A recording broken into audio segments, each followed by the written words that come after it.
Hey guys, tonight we slip quietly through the misty alleys of a tiny settlement on the Tiber. You can almost smell the wood smoke curling from primitive hearths, the sharp tang of wet clay walls, and the faint iron scent of someone sharpening a spear outside a reed-thatched hut. You probably won't survive this one, mostly because the average Roman of the 7th century BCE doesn't even live long enough to need retirement.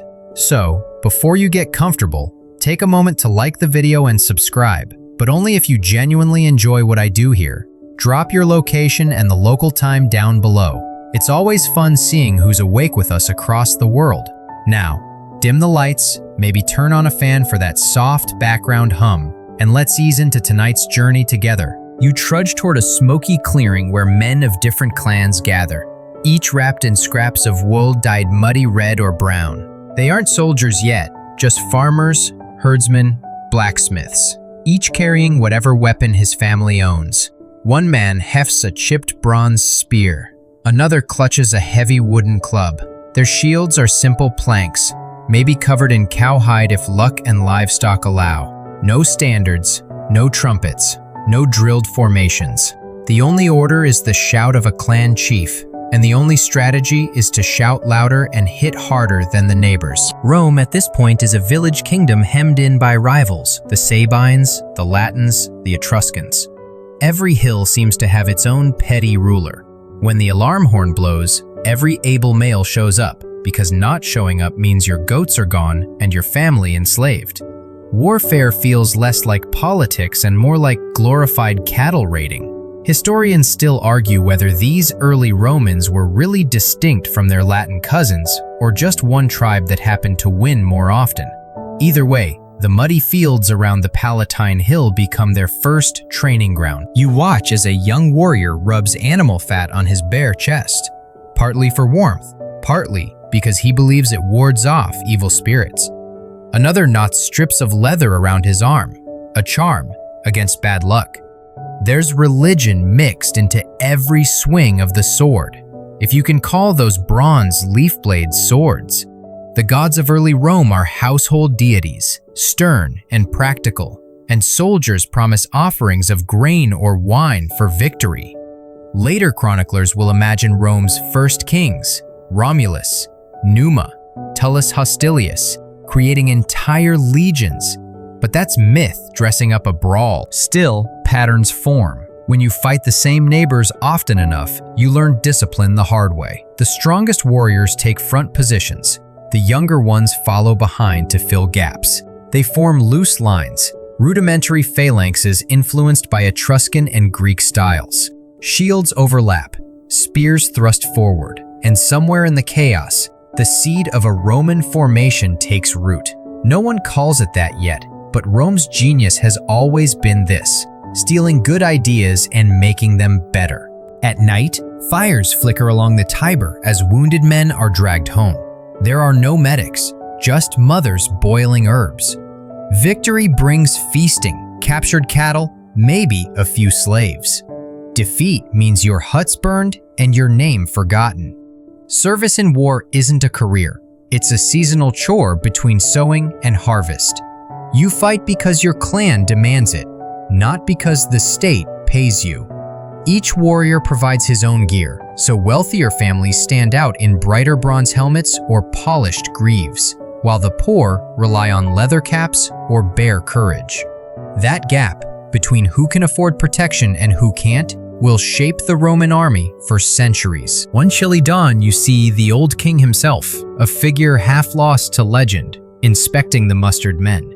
His cloak is purple but frayed, his sword ceremonial. He blesses the gathering in the name of Mars, god of war, and vows that Rome will endure as long as its sons fight together. The speech is short because enemies rarely wait for inspiring rhetoric. As the army moves out, if one can call this mob an army, the dust kicks up in a hazy brown cloud. You can hear the rumble of ox-drawn carts, the squeak of leather straps, the grumble of men who'd rather be home pruning vines. Archaeologists have uncovered burial mounds from this period containing both agricultural tools and weapons. A plowshare beside a spearhead, suggesting the same man wielded both. Some even found ritual pits where broken arms were buried as offerings to Mars Gradavis, perhaps thanking him for letting their owners live long enough to retire. Quirky as it sounds, one tale claims that early Romans sometimes smeared their shields with crocodile dung imported from Egypt to harden the leather. Highly unlikely, but hey, ancient folks tried stranger things than modern gym supplements. The battles themselves are brutal but small, maybe a few hundred on each side, crashing into each other near a border stream. Commanders shout until they're hoarse. Runners relay orders because there's no signal system yet. Success depends more on courage and luck than on planning. If your side wins, the enemy's field is plundered, a trophy or two paraded home, and the gods get their share. If you lose, you rebuild next season and swear revenge. War, at this point, is an ongoing family feud stretched across generations. But slowly, change trickles in. Trade with the Etruscans introduces sturdier bronze breastplates and the idea of organized units. Neighboring Greek colonies in southern Italy demonstrate what a disciplined phalanx can do when everyone keeps rank. The Romans watch, imitate, and adapt. They start to see that war can be more than survival. It can be policy. Conquest brings land, land brings wealth, and wealth brings power. A few wise elders begin to keep tallies. Who served? Who paid? Who died? It's bureaucracy in embryo. The social side of soldiering also deepens. To fight for Rome becomes a point of pride, a civic duty tied to masculinity and citizenship. Young men brag about scars. Bards sing about heroes who never fled. It's less about patriotism, since Rome is still more village than empire, and more about belonging. A man who refuses the call to arms isn't just a coward, he's an outsider. You can imagine the gossip over shared jugs of wine. Marcus didn't show up? Figures. His oxen are fatter than his courage. A few centuries later, that kind of peer pressure will build an army capable of conquering the Mediterranean. Yet, for now, the rhythm stays primitive. Seasons dictate campaigns. Spring for marching, summer for raiding, autumn for returning with loot, winter for storytelling. Generals are kings, kings are generals, and every battle feels like a coin toss with Mars himself. Even the equipment reflects improvisation.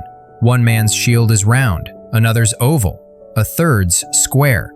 Whatever his carpenter could craft. There's a beauty in the chaos, a raw authenticity, no gleaming uniformity, no mass production, just individuals bound by shared fear and ambition. As you sit beside the evening fire, sparks rising into the Roman night, you can sense a turning point approaching. The little kingdom is learning that disunity is costly. The need for organized defense will soon push rulers to formalize who fights, who pays, and who commands. For now, though, the warriors laugh and eat charred goat meat, passing a jug around until the stories blur. They don't know it yet, but their descendants will one day march beneath banners of eagles, wearing armor that gleams like liquid sunlight. Tomorrow's dawn will bring King Servius Tullius, and with him the first attempt to turn this muddy mob into something like an army.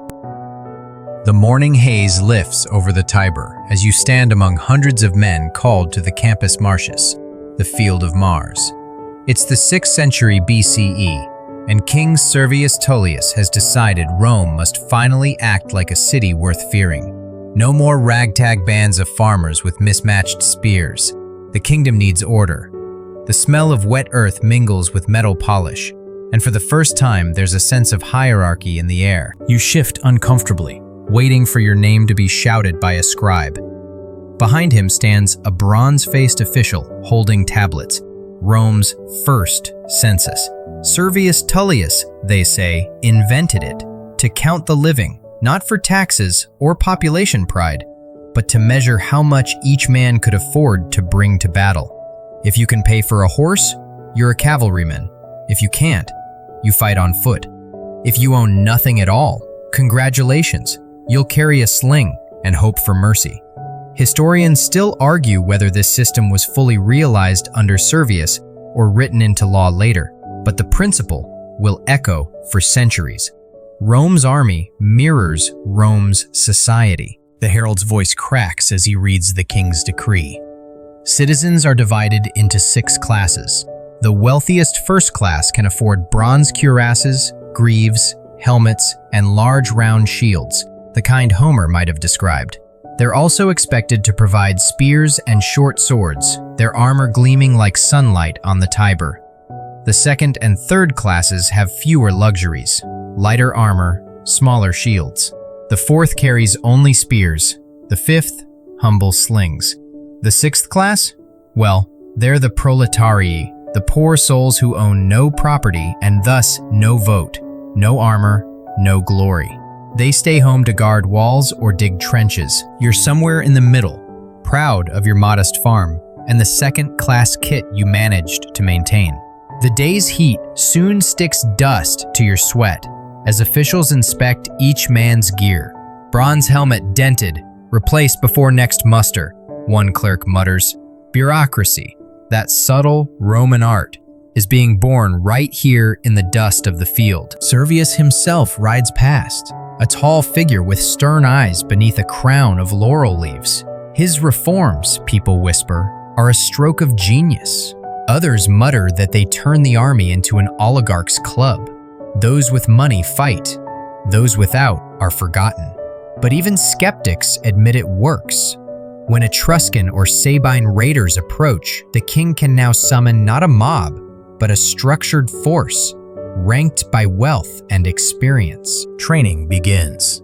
The wealthiest stand apart in gleaming lines, spears bristling like a bronze forest. You and your peers form the core, men who can't afford horses, but can buy courage and a decent shield. A grizzled veteran shows you how to hold formation. Keep your left shoulder behind your neighbor's shield. Thrust, withdraw, step forward in rhythm. It feels clumsy at first, but after a week of sweating under the sun, your body learns what your mind doubted. Unity wins. At night, the camp hums with tired voices and cooking fires. Men from distant hills share stories, exchanging dialects and insults until laughter replaces rivalry. Something new is happening. These aren't clan warriors anymore. They're citizens, bound not by blood, but by duty to a growing state. You polish your gear and study the sky, wondering if the gods favor this new order. The augurs certainly think so. They've declared that Mars himself inspired the reforms. The idea that wealth determines rank feels odd, but strangely logical. After all, if you've got more to lose, you fight harder to protect it, or so the king insists.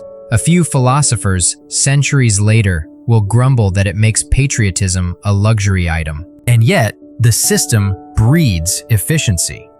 When war comes, and it always does, Rome can now mobilize thousands within days. Each man knows his class, his role, his place in the line. The wealthiest form the first ranks of the phalanx, their polished armor dazzling enemies into hesitation.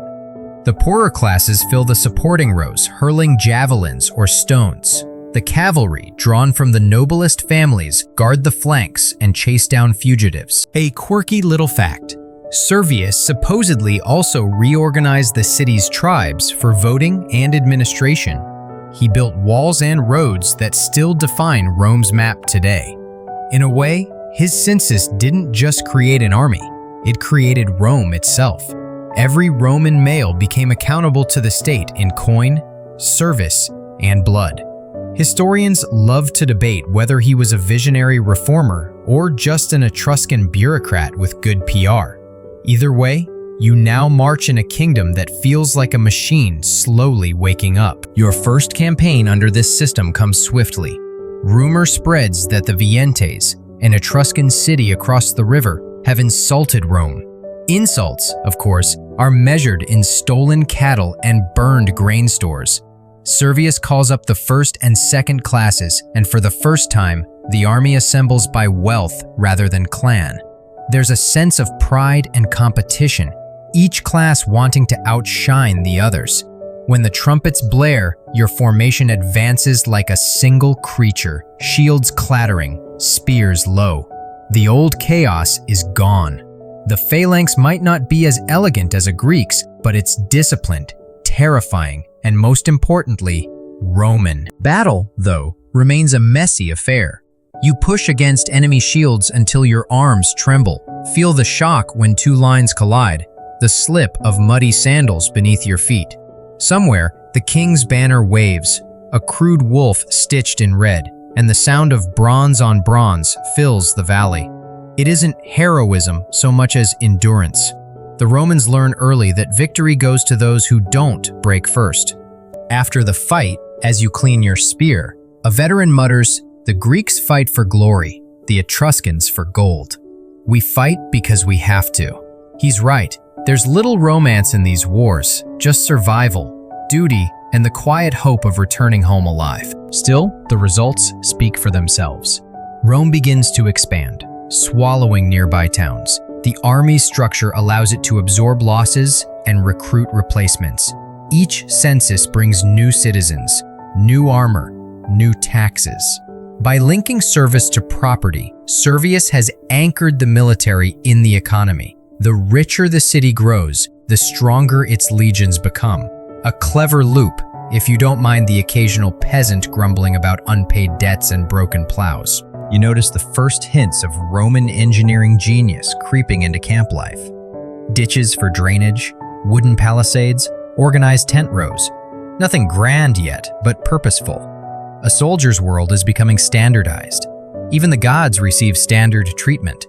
Mars gets sacrifices before battle, Jupiter after, and Vesta's flame burns in a portable shrine carried by the priests. And there's one more subtle change: records.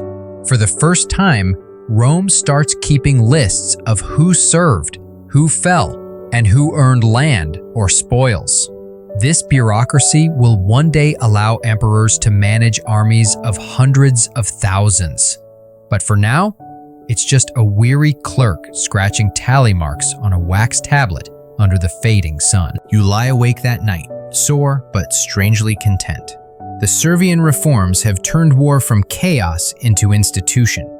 The old clan rivalries are giving way to something larger, something the world hasn't yet seen.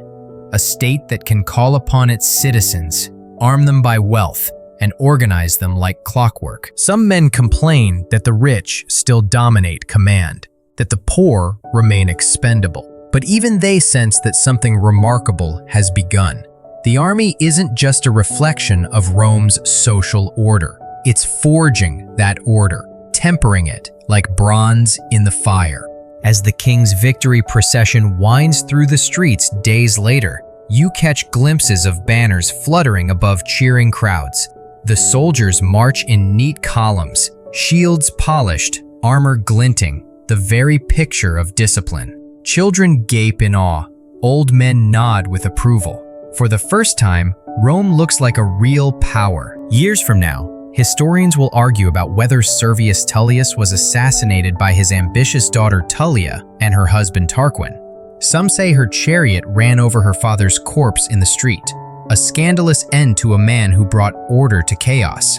But tonight, as the torches flicker and victory songs echo down the narrow alleys, you can almost forgive fate its cruelty. The reforms will outlive their maker. Rome's citizen army is born, but the world is changing fast.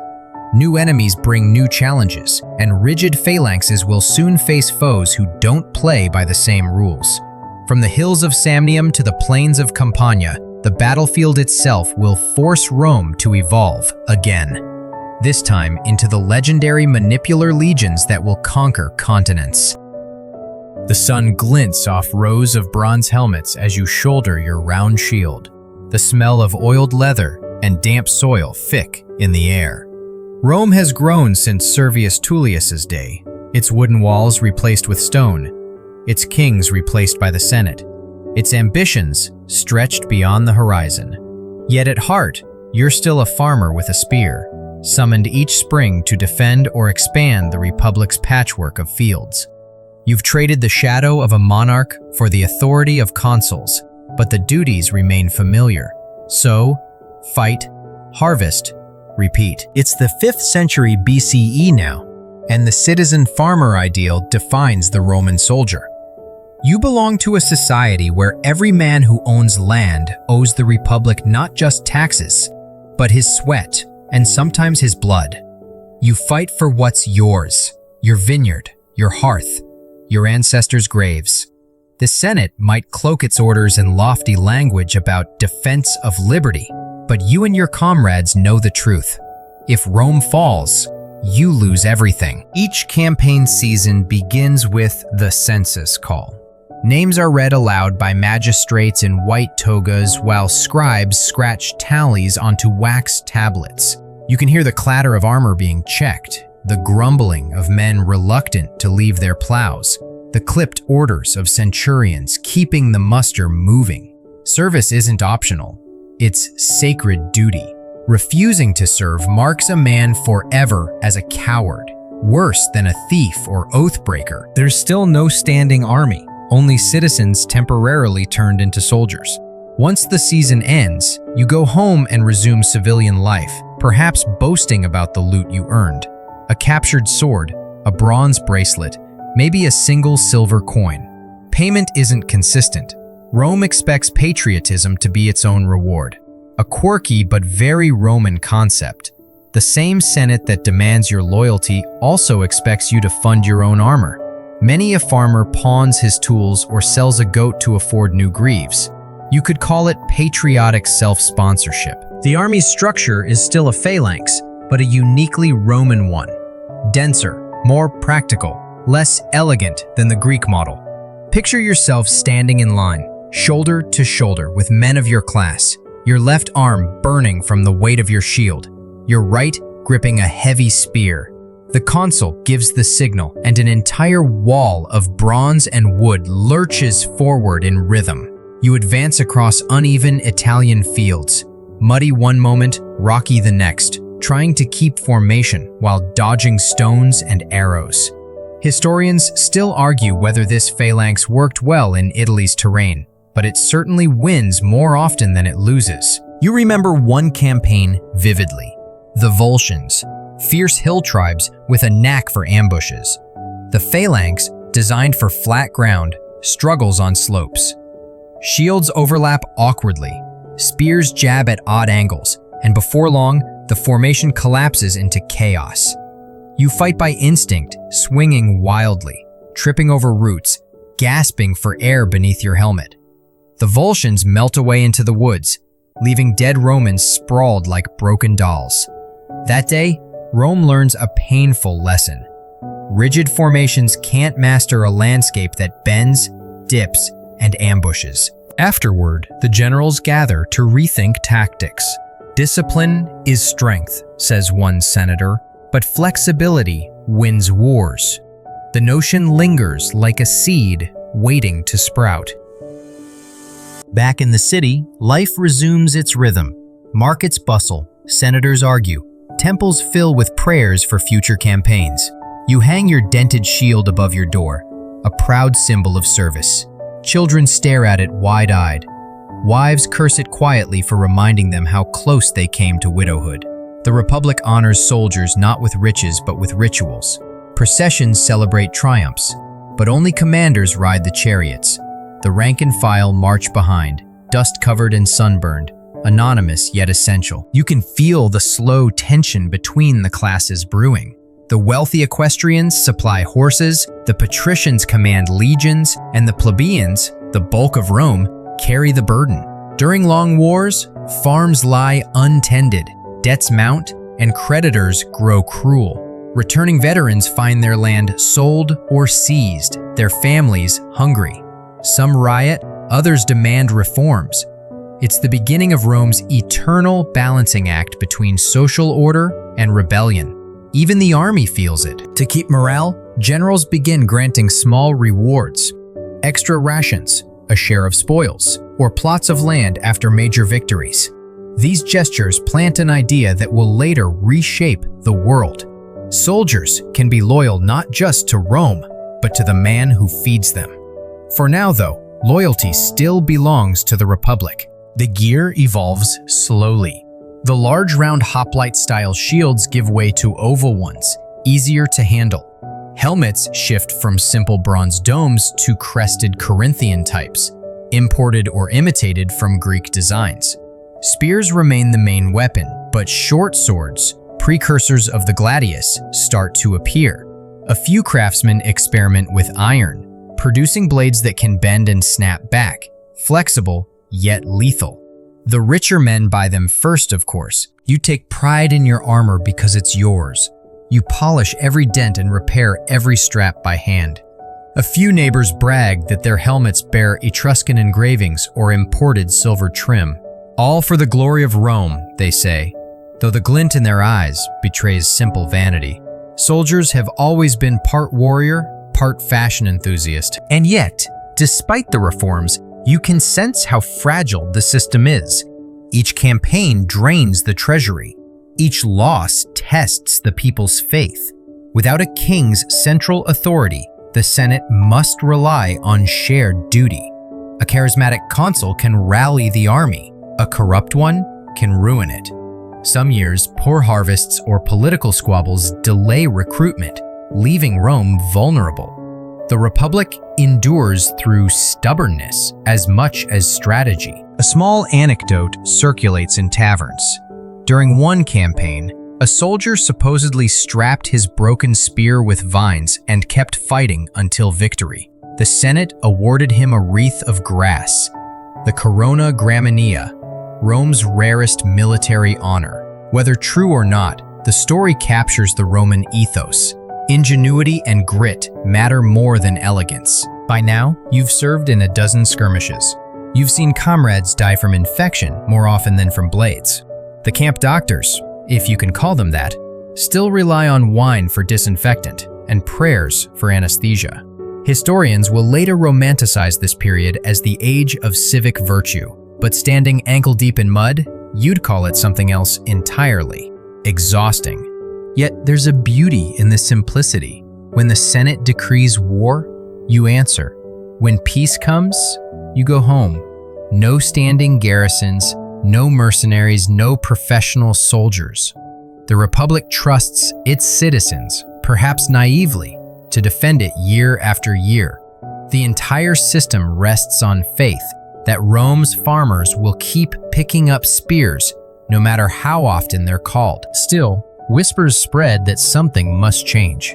The Greek phalanx, once supreme, struggles against faster, looser enemies like the Samnites. These mountain tribes fight in small units, ambush from ridges, and vanish into forests. Rome's rigid blocks are bleeding men trying to chase ghosts uphill. You overhear a commander mutter, "We need soldiers who can move like them, adapt, break, reform." That moment marks the beginning of transformation. Slowly, centuries of trial and blood will sculpt a new legionary system, a Roman invention born not from theory, but from bruises. The Manipular Legion will rise, flexible and deadly, built on lessons learned from Volscians, Samnites, and every stubborn tribe that refused to fight properly. For now, though, you trudge home from another summer war, your tunic stiff with sweat and dust, your shield nicked but intact. The Tiber's waters shimmer as you cross the bridge back into Rome. Children run alongside, cheering the returning soldiers, their small hands reaching out to touch your shield as if it carries magic. You smile, weary but proud. You've defended the Republic another year. The Senate will praise Mars, the priests will sacrifice oxen, and the people will chant that Rome is eternal. But as you hang your armor in the corner and wash the grime from your face, you can't help but wonder, how long can ordinary farmers keep this up? One day soon, you suspect, Rome will need an army not of citizens who fight part-time, but of soldiers who live to fight full-time. The seeds of that future are already stirring in the dust of Italy's hills, waiting for a general bold enough to tear down the old ways and rebuild Rome's legions from the ground up. The air smells of iron, sweat, and uncertainty. You stand at the edge of a steep Italian hillside, shield resting on your knee, staring down at a valley crawling with enemies who refuse to line up politely for battle. The old phalanx formation groans under the strain of a new world, one filled with ambushes, rough terrain, and clever tribes who know every rock and gully. You can almost hear Mars laughing. Rome's greatest invention, the disciplined wall of shields, is becoming obsolete. It's the 4th century BCE, and the Samnites, stubborn mountain folk from central Italy, are rewriting the rules of war. They strike fast, vanish into forests, and never give the phalanx a level field to fight on. Rome, accustomed to open ground clashes, keeps losing. You trudge through narrow passes, your spear snagging on vines, cursing the heavy shield that slows you, while Samnite javelins whistle from unseen heights. The Republic's pride begins to crack. One disastrous day, perhaps the Battle of the Caudine Forks, 321 BCE. You and your comrades are trapped in a mountain defile. The Samnites block both exits. No grand charge, no heroic stand, just surrender. Your entire army, once the pride of the Republic, is humiliated, forced to march under the yoke. Bent beneath a wooden frame, while enemy spears jab mockingly above your head. You can feel the sting of shame far deeper than any wound. Historians still argue how exactly it happened, but everyone agrees on what it meant. Rome had to adapt or die. That humiliation becomes the forge for something new, the Manipular Legion. You first see it months later, when a grizzled veteran named Fabius Maximus drills the recruits. Gone is the single immovable wall of the phalanx. In its place are smaller, flexible blocks, maniples, 120 men each, organized in checkerboard fashion. You watch as they practice advancing and retreating in sequence, like waves rippling across a field. It feels odd at first, so many gaps, so little order, but the effect is brilliant. Units can move independently, pivot, reinforce weak points, or withdraw without breaking the entire line. Each line has a name and purpose. The youngest men, the hastati, stand in front, eager, untested, armed with javelins, pila, and short swords. Behind them wait the principes, older and more seasoned, wearing heavier armor. Finally, at the back, the triarii, veterans with long spears, kneel in reserve. You learn the saying, ad triarios redisse, to have come down to the triarii. It means the situation is desperate, when only the old guard can save the day. A bit like saying, time to call the adults. You're placed among the principes, proud of your experience but nervous about this strange new system. The centurion's whistle cuts through the air. Maniples, forward! The blocks move like clockwork. Advance, throw javelins, draw swords, engage, retreat through the gaps while the next line pushes up. For the first time, battle feels like a choreographed dance instead of a brawl. You can almost admire it, until the arrows start flying. The shield you carry is changing too. The old round hoplon has evolved into a rectangular, slightly curved board, the scutum. It covers you from chin to knee and curves just enough to deflect blows. Heavy, yes, but you quickly realize how much safer it feels. The pilum, your throwing spear, has a soft iron shank that bends after impact, so enemies can't throw it back. Some soldiers joke that it's Rome's boomerang that doesn't come home. Armor too adapts to the new tactics. The wealthiest still wear bronze cuirasses shaped like muscled torsos, but most soldiers rely on chainmail, lorica hamata, a Celtic innovation Rome cheerfully borrows.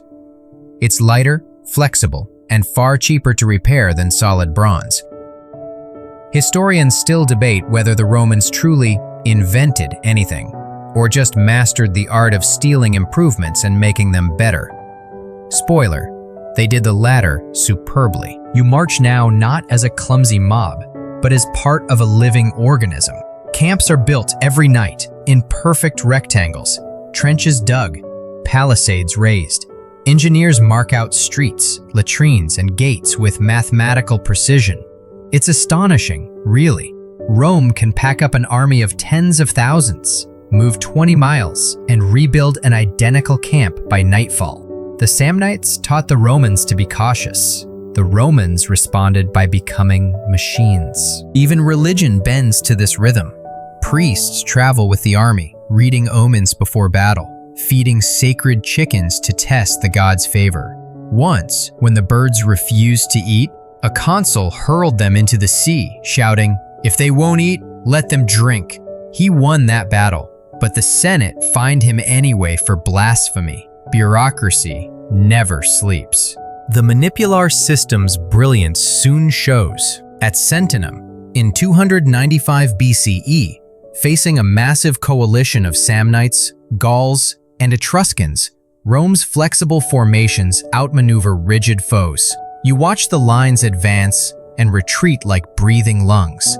When the Gauls charge with terrifying war cries, the Hastati absorb the shock, the Principes counterattack, and the Triarii seal the deal. The battlefield becomes a checkerboard of discipline against chaos. You feel it, the pride of being part of something efficient, adaptable, unstoppable. After that, Rome stops reacting and starts expanding. Victories pile up, cities fall, roads stretch outward like veins from the heart of the Republic. The Manipular Legion is no longer an experiment. It's an empire-building tool. Still, soldiering remains the same mix of boredom and terror. You spend more nights digging than fighting. Marching songs turn crude to kill the monotony. Someone swears a mule walks faster than your entire cohort. Jokes become survival tools. One favorite quip, "The gods gave us legs, not to flee, but to reach the next campaign." And yet, between wars, you notice something new stirring. Rome's elite begin treating military service not as a duty, but as a pathway to power. Ambitious patricians compete for commands, hungry for triumphs and statues.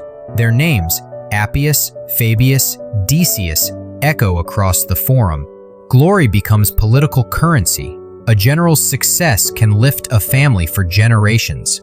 The Senate, cautious as ever, tries to keep these egos in check. Spoiler, it won't succeed forever. You, the ordinary soldier, start to see less of the Republic and more of the general. The old spirit of citizen equality wavers. When a commander shares spoils fairly, morale soars. When he doesn't, resentment festers. Some veterans return home richer, others broken and forgotten. Still, you march again next season because Rome demands it, and Rome pays, eventually. One evening, after a long march, you share wine with an old Triarius who served since the early Samnite Wars. His hands are scarred, his beard gray. He says, "Once, we fought as brothers. Now we fight as clients." You don't quite understand then, but his words will echo decades later when generals like Marius, Sulla, and Caesar turn loyal soldiers into private armies. A quirky artifact from this age still survives: bronze helmets with embossed eyebrows. Supposedly, the design made soldiers look perpetually angry, terrifying their enemies. Practical and theatrical. Classic Rome. Campaign by campaign, the Manipular Legion conquers Italy, defeating Etruscans, Samnites, and Greeks alike. Pyrrhus of Epirus himself, a king with elephants and ambition, finds that Rome simply refuses to die. Each victory or loss teaches the legions something new. When Pyrrhus wins, he laments, "Another such victory, and I am undone." You'd call that the most Roman compliment ever paid. By century's end, Rome dominates the peninsula. Its armies can march farther, fight longer, and rebuild faster than any rival. You've become a professional in all but name. You know how to build siege ramps, storm walls, and endure hunger with grim humor. You're no longer just a farmer carrying a spear.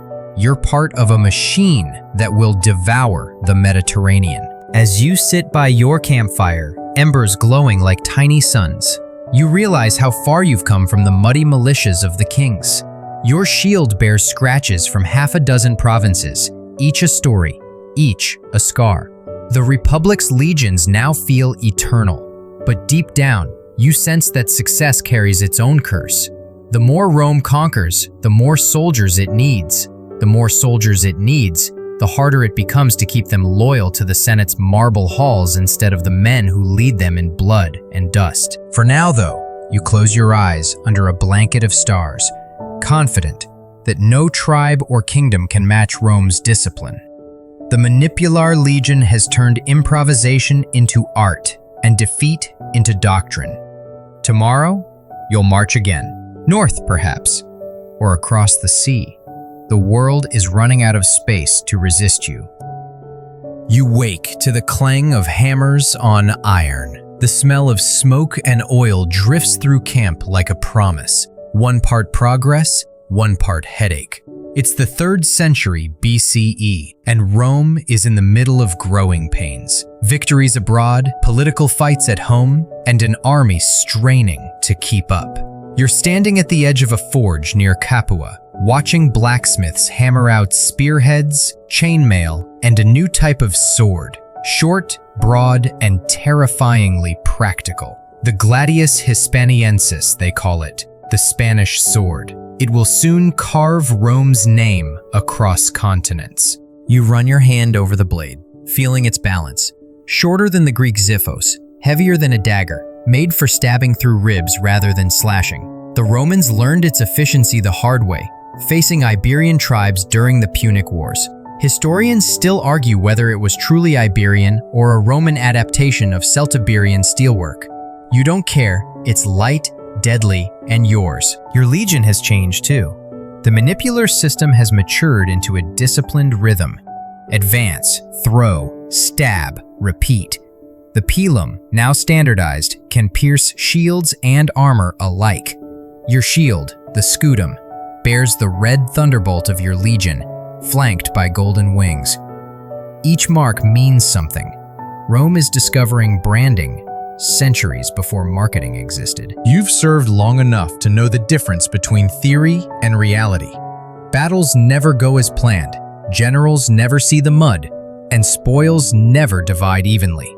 Yet you fight on, because war has become Rome's lifeblood. The Second Samnite War has faded into memory, replaced by far greater names: Carthage, Syracuse, Pyrrhus. You've seen elephants charge, their tusks glinting, soldiers screaming as towers collapse underfoot. You've fought under the sun of Sicily, where the air itself tastes of dust and salt. And you've heard whispers of a man named Hannibal, one who will one day make even seasoned veterans tremble. But for now, Rome's pride is untouchable. Still, the structure strains. Campaigns last years, not months. Farmers return to find their lands ruined or seized by creditors. Veterans wander the streets of Rome begging for compensation. A senator's speech about noble sacrifice doesn't pay for a missing plow. You hear it in camp gossip, resentment simmering like soup left too long by the fire. The generals, meanwhile, grow rich. Triumphs through the city, gold on their chariots, prisoners chained behind them. The Senate praises restraint but rewards conquest. Ambition becomes the new currency. You find yourself stationed in southern Italy, guarding supply lines against rebellious tribes. It's dull work. Endless patrols, rebuilding roads, collecting grain. But there's something different now: professionalism. You notice standardized kit, uniform commands, permanent officers. The line between citizen and soldier blurs. Each day begins with the tuba's call. You form up, check your armor, oil your sword. The centurion inspects every detail, his vine stick ready to correct slackers with a sting across the back. "Discipline is freedom," he says, smirking at your grimaces. It's a line you'll hear echoed by philosophers centuries later. In camp, life runs like clockwork. Engineers lay out streets, cooks prepare barley gruel, scribes record rations, and medics, mostly Greek slaves with herbs and saws, patch the wounded. You build your own walls every night, dig ditches, and tear it all down again in the morning. Routine keeps fear at bay. And yet, between drills, you notice something unsettling. Rome's enemies are no longer the hill tribes next door. They're empires, Carthage, Macedonia, and beyond. The scale of war explodes. Battles that once involved thousands now count in tens of thousands. Armies need funding, logistics, bureaucracy. The Republic's volunteer citizen soldier system begins to buckle under its own weight. You recall one campaign vividly, the First Punic War. You and your comrades are shipped off, literally, on hastily built Roman fleets. Most of you have never seen the sea, let alone fought on it. If we can fight on land, we can fight on water, says a consul confidently, seconds before half the rowers vomit overboard. Rome, as usual, improvises. You attach gangplanks, corvée, ravens to your ships, turning naval battles into floating infantry fights. It's absurd, but effective. You board Carthaginian ships like storming a hill, swords flashing, shields clanging. Somehow, it works. A quirky story spreads. One Roman ship's corvus got jammed mid-battle, and the crew used it as a diving platform to leap onto the enemy deck. Probably false, but very on brand for Roman audacity. As the years drag on, the cost of victory grows heavier. You see friends buried in shallow graves, officers replaced mid-campaign, and generals recalled to stand trial for mismanagement. The Senate demands endless wars, but balks at endless pay. Serve for glory, they tell you. Glory, it seems, doesn't buy wine. Then, at last, peace. The Punic fleets burn. Carthage sues for surrender. Rome stands supreme, rich, proud, stretched thin. You march home to the cheers of a grateful city, only to find that gratitude has an expiration date. Veterans compete with slaves for work. Land is scarce, wealth concentrated in a few hands. Rome's empire feeds Rome's elite, not her soldiers. The Republic celebrates victory parades while the poor queue for grain doles. Somewhere between the marble and the mud, the meaning of citizen begins to erode. You sense it even as you toast in a tavern, the air thick with smoke and laughter. The Republic has outgrown its old army. One night, over cheap Falernian wine, an older comrade mutters, "They'll need to change it again, you know. You can't fight the world with part-timers." You laugh, but he's right. The legions are growing too vast for a city-state's seasonal mobilization. Rome needs soldiers who stay, who train, who live for war. Not farmers with shields, but warriors with pay. Historians will later call this the twilight of the citizen army. You, living it, just call it exhausting. The system that carried Rome from huts to empire creaks like an old cart. The Senate debates reform, endlessly and loudly. One camp wants stricter property requirements to maintain discipline. Another wants expansion to keep manpower flowing. Nothing changes until desperation does what politics can't. The whispering name on everyone's lips is Marius. You haven't met him yet, but you'll hear his name soon enough. A general who will strip away centuries of tradition and build the world's first true professional army. He'll take the hungry, the landless, the forgotten, and make them soldiers of fortune loyal to their commander, not the Senate. The consequences will echo through centuries. But tonight, you're just another weary legionary sitting by the campfire, oiling a gladius that glows faintly red in the firelight. Sparks drift upward, like the ghosts of all those who fell before you. You wonder whether Rome will ever stop fighting. Then you shake your head. Rome doesn't stop. Rome changes. That's what she does best. You close your eyes to the rhythm of distant forges hammering in the dark. The sound is strangely comforting, almost like a heartbeat. It's the sound of Rome reshaping herself again, stronger, sharper, hungrier. The world doesn't know it yet, but the age of the professional legion is already on the horizon, marching in step with destiny.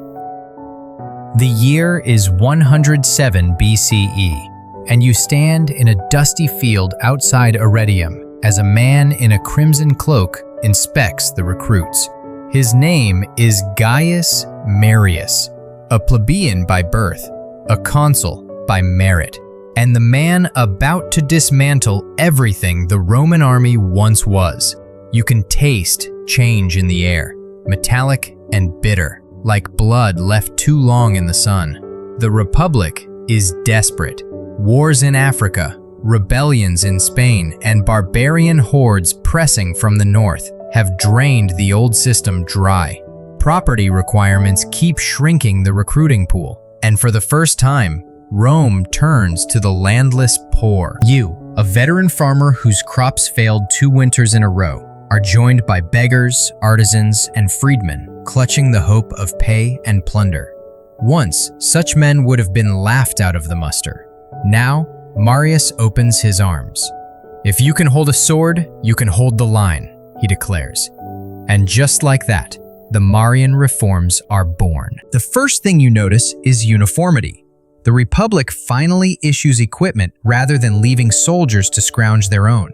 State-forged helmets, chainmail, scuda, pila, and the trusty gladius, all standard. For the first time, every legionary looks like every other, red tunic and all. There's comfort in sameness. You no longer stand out as a poorer soldier with a patched shield.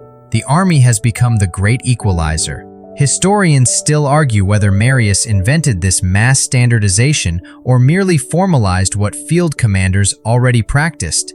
But you don't care. The load feels heavier, but so does your pride. The reforms run deeper than gear. Gone are the temporary militias. Now the legions are permanent, each with a number and eagle standard that must never fall.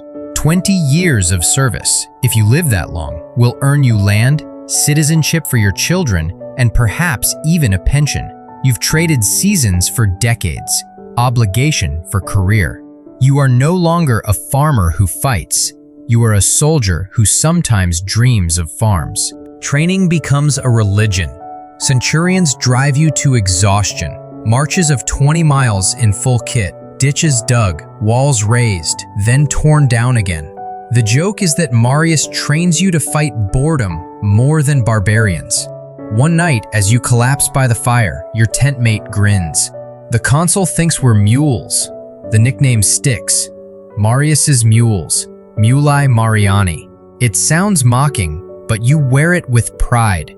Mules endure. You learn to carry everything yourself. Tools, rations, stakes for the nightly palisade. Each man becomes a self-contained machine. When you march, the ground trembles. When you camp, a fortress rises from nowhere. The new army eats discipline for breakfast and drinks pragmatism for dinner. Soon, you're shipped to Africa to face Jugurtha, the wily Numidian king who treats war like chess.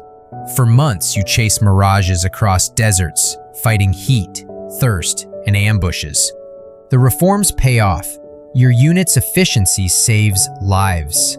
Even when supplies falter, the legions move like clockwork, digging wells, building fortlets, surviving where others perish. Then comes the spectacle.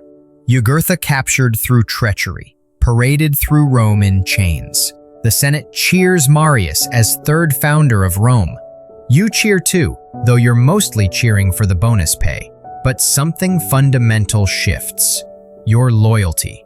You fought for the Republic, yes, but it was Marius who fed you, armed you, and promised you land. His name, not the Senate's, burns in your heart.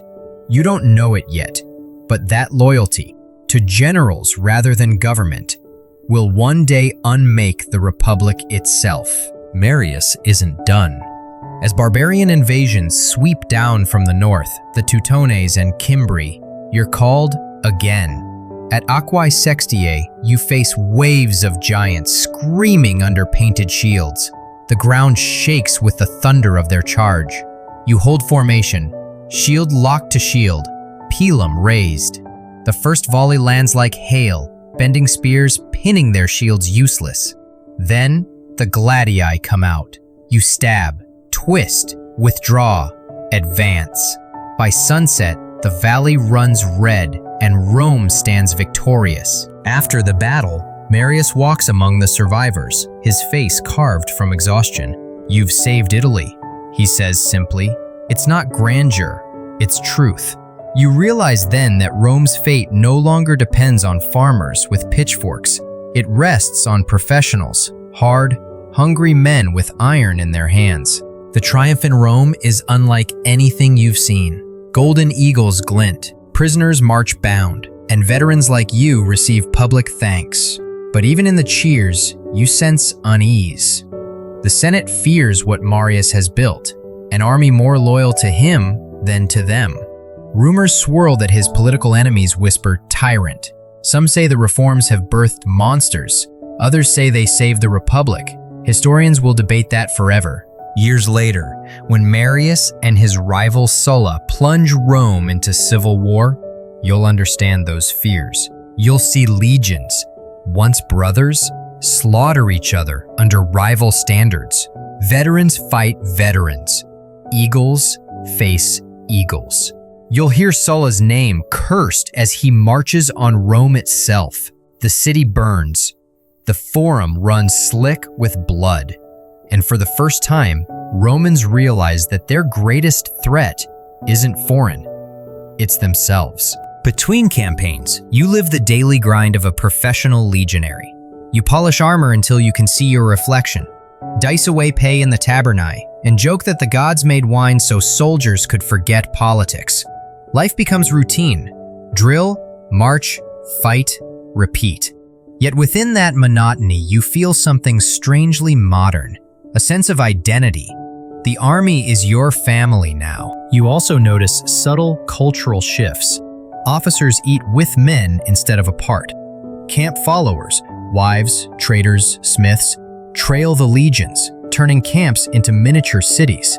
Standards bear symbols of pride: bulls, wolves, thunderbolts. Songs and superstitions multiply. Some men tattoo the eagle on their arm. Others wear small charms of Fortuna around their necks. One soldier even swears he saw Mars himself walking the ramparts at night, inspecting the watch.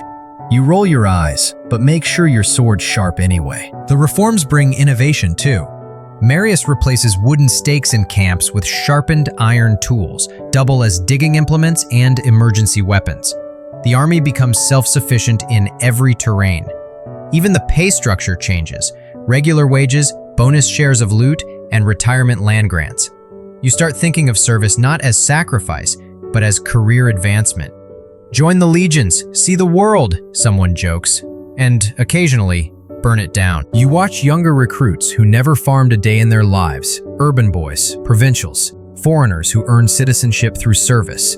Rome's army is becoming cosmopolitan. You fight beside Gauls, Numidians, and Greeks, all shouting in Latin, curses that make even Jupiter blush. There's a strange irony in all this progress. The stronger Rome's army grows, the weaker her republic becomes. Senators argue over spoils instead of policies. Generals hoard power. Every victory feeds ambition. You sense it in every toast, every boast. The eagles no longer just defend Rome. They might one day decide who rules it. When Marius dies in 86 BCE, you feel the passing of an age. His funeral is grand, the streets lined with veterans, saluting silently as his coffin rolls by. You catch your reflection in a polished scutum, older, scarred, but still standing. You realize you've lived through a revolution disguised as reform. The army has become Rome's backbone and her potential executioner. As night falls, you sit by the Tiber watching torches flicker on the water. Somewhere, another general is plotting, another reform brewing.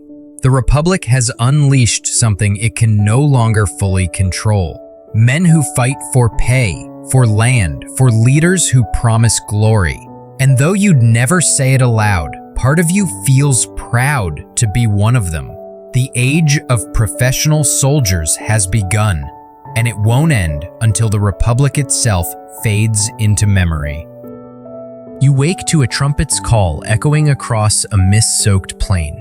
The sun climbs slowly over rows of red-tented camps, catching the gleam of thousands of polished helmets. Above them, an eagle standard rises into the light, its bronze wings spread wide, its claws gripping thunderbolts. A murmur ripples through the ranks, the same every morning, the same every legion. The standard is more than a symbol now. It's the soul of the army. You don't just fight with it, you fight for it. Lose the eagle, and your legion loses its honor, sometimes even its will to live. It's the 1st century BCE, and Rome's armies stretch from Spain to Syria. What began with Marius has become a permanent machine, efficient, deadly, and unsettlingly loyal to whoever holds its pay chest. You're a career legionary now, hardened by endless campaigns. You've marched behind different generals, some brilliant, some fools, and learned that discipline is the one thing that never lies. Today you're stationed in Gaul under a young commander named Gaius Julius Caesar, ambitious, charismatic, terrifyingly calm. You've seen him ride the lines before battle, cloak snapping in the wind, voice steady as granite. "Soldiers of the 10th!" he shouts, and every man straightens, proud to belong to the best. Historians still debate whether his genius lay in strategy or psychology, but you've marched beside him. You know it's both. Under Caesar, the manipular structure dissolves into something leaner. The cohort becomes the new unit. 6 centuries to a cohort, 10 cohorts to a legion. Gone are the days of young Hastati and grizzled Triarii. Now all legionaries are equals, professionals trained for every role. It's simpler, faster, easier to command.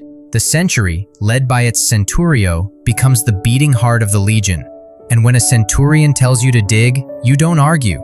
You just hope he doesn't swing that vine stick too hard. The pilum and gladius remain, but tactics evolve. Caesar teaches flexibility, surprise attacks, fortified camps, rapid marches that leave enemies gasping. You learn to build bridges faster than most men can cook breakfast. At one point, you cross the Rhine in 10 days on a bridge built entirely by Roman hands. The locals stare as if the gods themselves had descended in sandals. You fight under rain, snow, and starlight. In one battle, German cavalry nearly breaks your flank. You hear Caesar himself shouting orders, seizing a shield, rushing into the fray.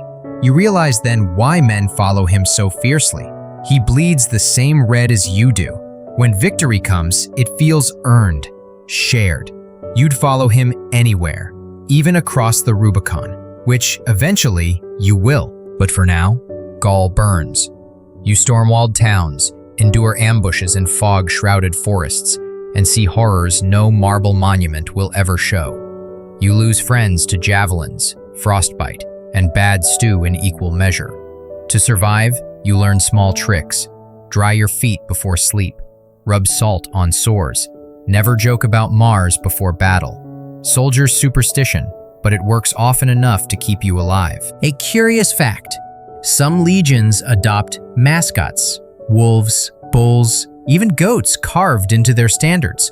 One particularly proud cohort paints their shields with thunderbolts after lightning struck their camp without killing anyone. Jupiter's insurance, they call it. Rome may be rational, but soldiers never outgrow omens. Each campaign feeds Rome's hunger for glory. Caesar writes dispatches, commentarii, about your victories, polishing every bloody slog into elegant Latin. The Senate eats it up, though secretly they fear him. You hear the whispers. He's too popular with the troops, too powerful. And when his term in Gaul ends and he's ordered to disband his army, the men of the 10th Legion murmur a single phrase that changes history. We follow Caesar. The night before the Rubicon crossing, you sit by the campfire polishing your sword. Someone jokes, "What's one little river?" Someone else mutters, "One little civil war." When dawn breaks, Caesar rides to the bank, silent for a long moment. Then, softly, Alea jacta est.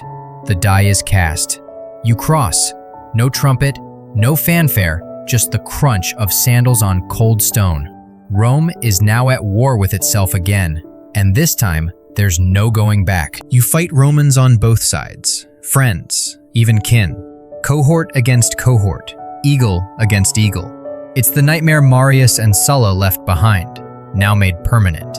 But you fight anyway, because that's what soldiers do. The 10th marches on Rome, on Spain, on Greece. At Pharsalus, you see Pompey's grand army break like a wave against Caesar's discipline.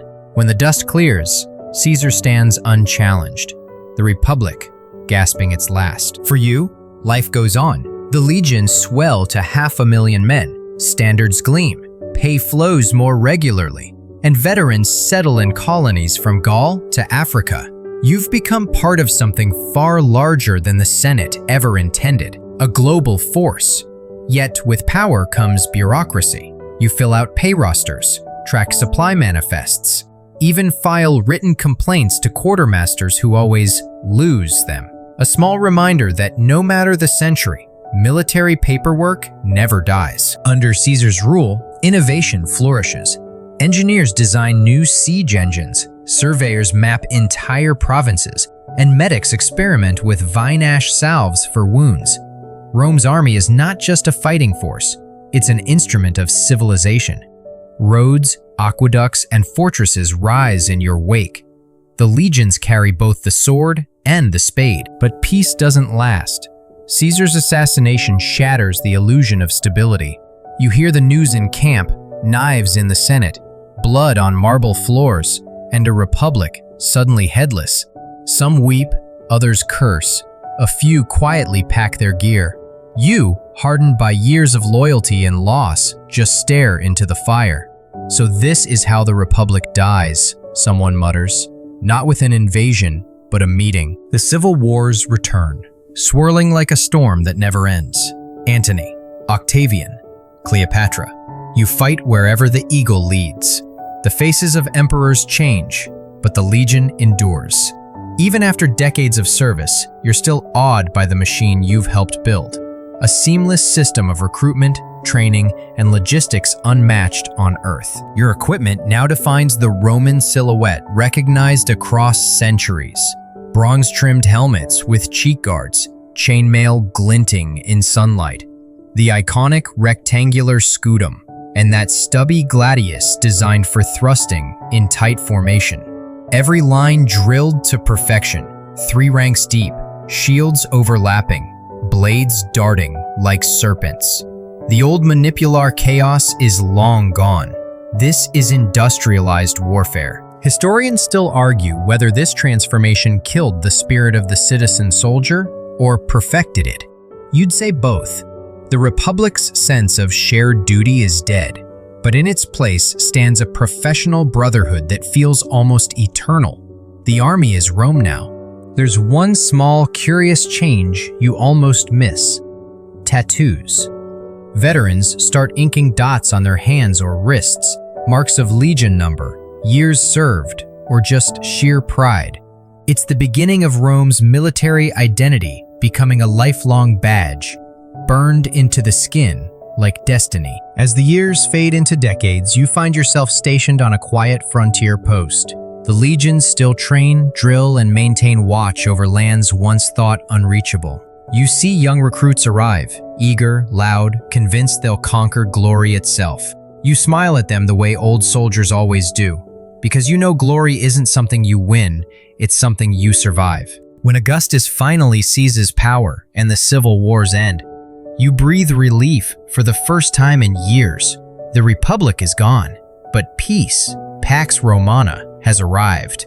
You retire to a veteran colony in southern Gaul, land granted for 20 years of service.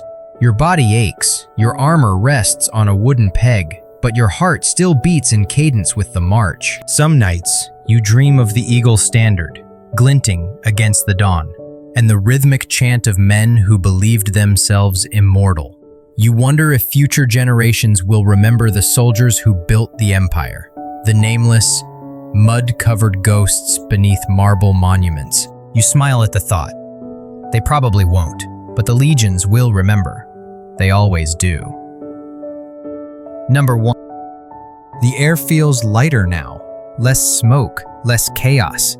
For the first time in living memory, Rome has peace. Or at least Augustus insists it does. You stand beneath a marble arch newly raised in the capital, watching sunlight glint off its inscriptions. Pax Romana, the peace of Rome. The old republic's corpse has cooled, and in its place stands the empire, disciplined, bureaucratic, and breathtakingly organized. For the soldiers who built it, this isn't just peace, it's purpose, refined. You've re-enlisted under Augustus, mostly because life outside the army feels oddly hollow. Civilian life moves too slowly. You miss the clang of the smithy, the bark of centurions, the certainty of orders. Luckily, Augustus has work for you, and for every man like you. The new emperor is no fool. He knows the empire's survival depends on its legions, so he rebuilds them, not as temporary tools of conquest, but as a standing institution. Each legion now has a permanent home, its own fortress, its own number and honor title. The Legio X Equestris becomes Legio X Gemina. The Legio II Augusto will later guard Britannia. You're assigned to Legio XV Apollinaris, camped along the Danube. You march there in autumn, boots crunching on gravel roads that your predecessors helped lay. These roads, straight, graded, engineered with obsessive precision, are the empire's arteries. Along them move not just troops, but merchants, taxes, and news. Wherever a Roman road runs, so too runs order. When you arrive, the camp astonishes you. Gone are the temporary wooden palisades of old. In their place stands a fortress of stone and brick. Walls, gates, towers, even bathhouses. Within its grid of streets rise barracks, granaries, workshops, and a headquarters where the legion's eagle rests behind guarded doors. The Principia, as it's called, feels almost sacred. Some men cross themselves before entering, half superstitious, half sincere. Everything has its place. The centurion's quarters line one side, officers' homes another. The blacksmith's forges ring day and night, fixing swords, crafting nails, even making hinges for frontier towns. There's a hospital staffed by medics who can set bones and even attempt crude surgeries. The pay office stands beside the bathhouse, a coincidence that ensures long queues at both. Augustus's reforms reach every corner of your life. Soldiers now serve 20 years, 25 for auxiliaries, and receive land or cash upon discharge. You earn fixed pay in denarii, 9 a month at first, later increased when the emperor realizes peace doesn't make greed vanish. You're issued standardized kit directly from state armories: gladius, pugio dagger, 2 pila, chainmail, and the familiar scutum. You wear a new insignia on your belt buckle, the emperor's mark, proof that Rome owns you in body and loyalty.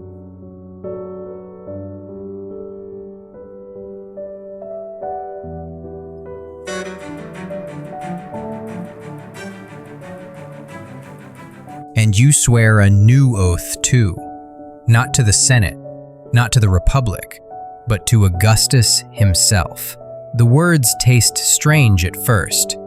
By Jupiter Optimus Maximus, by Mars the Avenger, and by the genius of the Emperor, I swear allegiance. You repeat it like prayer. Historians still debate whether that oath was the true beginning of Roman autocracy, but you feel the shift. You fight for a man now, not an ideal. Still, Augustus treats his soldiers well. Veterans receive settlements in fertile provinces: Gaul, Hispania, Africa. You see former comrades become minor nobles overnight, trading spears for olive groves. To maintain control, the emperor halves the number of legions, keeps the best on the frontiers, and stations a few elite units close to Rome. The Praetorian Guard, 10 cohorts hand-picked for loyalty, watch over the capital, equal parts bodyguard and political insurance. Their polished armor gleams like mirrors, their arrogance sharper than their swords. Out on the frontier, life settles into rhythm. The Danube glitters beneath the sun. The air smells of pine and river mud. You patrol forests where the empire's maps still fade into uncertainty. Across the water, tribes watch your forts with wary eyes. Dacians, Sarmatians, Germans. You trade sometimes, fight sometimes, and build always. Bridges, watchtowers, causeways. Rome's true conquests are built with shovels as much as spears. A quirky detail. The army's bureaucracy has grown so vast that soldiers now fill out written leave requests on wax tablets. You laugh the first time you see it. War reduced to paperwork. But efficiency is sacred here. Every tool, every ration, every horse is logged and stamped. The quartermaster's records could probably conquer an empire on their own. Uniforms begin to standardize too. The red tunic becomes universal, though the shade varies. Some crimson, some faded rose. Helmets evolve. The Montefortino gives way to the imperial Gallic, with its graceful ridges and embossed eyebrows. Yes, the angry brows persist. Intimidation never goes out of style. Lorica hamata remains common, but you see more of the Lorica segmentata, striped iron armor that looks as if a blacksmith and a sculptor collaborated after too much wine. It's brilliant, lighter, modular, almost futuristic. Yet some veterans grumble it rattles like a cooking pot. Historians will later argue whether it was truly widespread or just ceremonial. But when sunlight hits those overlapping plates, it feels like standing beside a wall of moving mirrors. Tactics adapt to frontier life. Instead of grand pitched battles, you fight skirmishes and raids. Cohorts move independently, responding to threats within hours. Forts communicate by smoke or mirrors. You learn to track footprints in snow, to fight ambushes in forests, to live months without seeing a city. The Legion has become half garrison, half rapid response unit. Augustus prefers diplomacy and deterrence over conquest, but deterrence still requires sharp swords. You also notice Rome softening around the edges. Auxiliary troops, non-citizens recruited from the provinces, now make up nearly half the army. Spaniards with slings, Syrians with bows, Numidians with spears. They fight for citizenship after service, their loyalty earned through inclusion rather than fear. Around campfires you share stories in half a dozen accents, and the smell of stewed lentils mingles with garlic and goat fat. The empire feels less like a single people and more like a network of cultures bound by discipline and roads. There's beauty in that diversity. One of your closest friends is an archer from Crete who swears he can shoot a coin from 50 paces. Another, a Briton auxiliary, carries a blue tattoo of a serpent on his arm. You tease him until he teaches you his tribal song, haunting and oddly comforting during night watch. You realize that Rome's strength lies not just in its weapons, but in its ability to make foreigners call themselves Romans. Peace, however, has its own dangers. Soldiers grow restless without war. Drills replace battles. Boredom replaces adrenaline. Centurions crack down harder, enforcing endless marching exercises. You dig more ditches than you fight.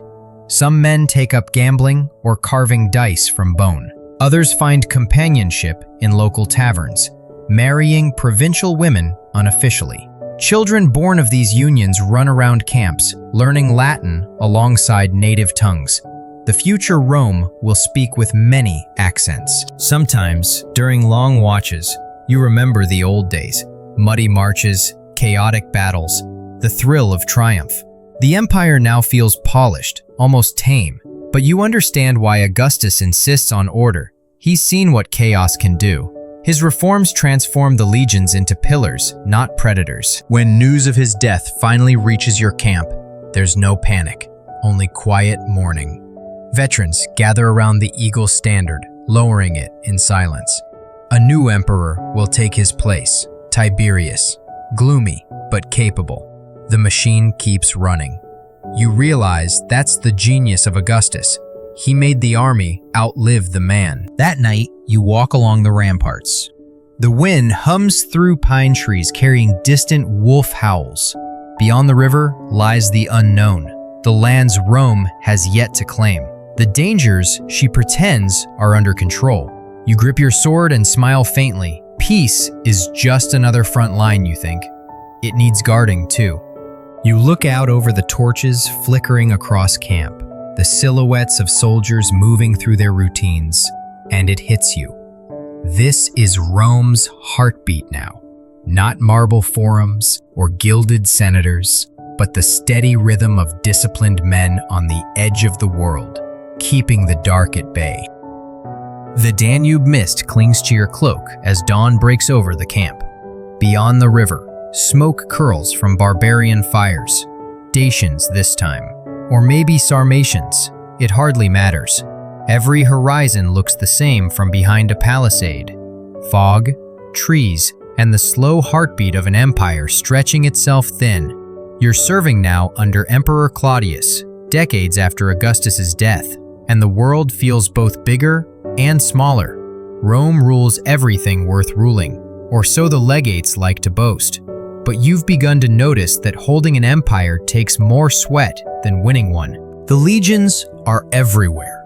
In the sands of Africa, the forests of Germania, the mountains of Armenia. And along every frontier, a new face of the army emerges, the auxilia.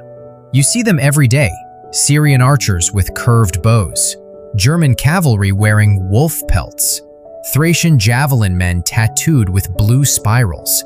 They're not citizens when they enlist, but Rome has learned that loyalty can be purchased with silver, and citizenship at discharge. 25 years of service earns them that sacred gift. Your own cohort works alongside Batavian auxiliaries, tall and fearless, their oaths sworn by both Roman gods and their own river spirits.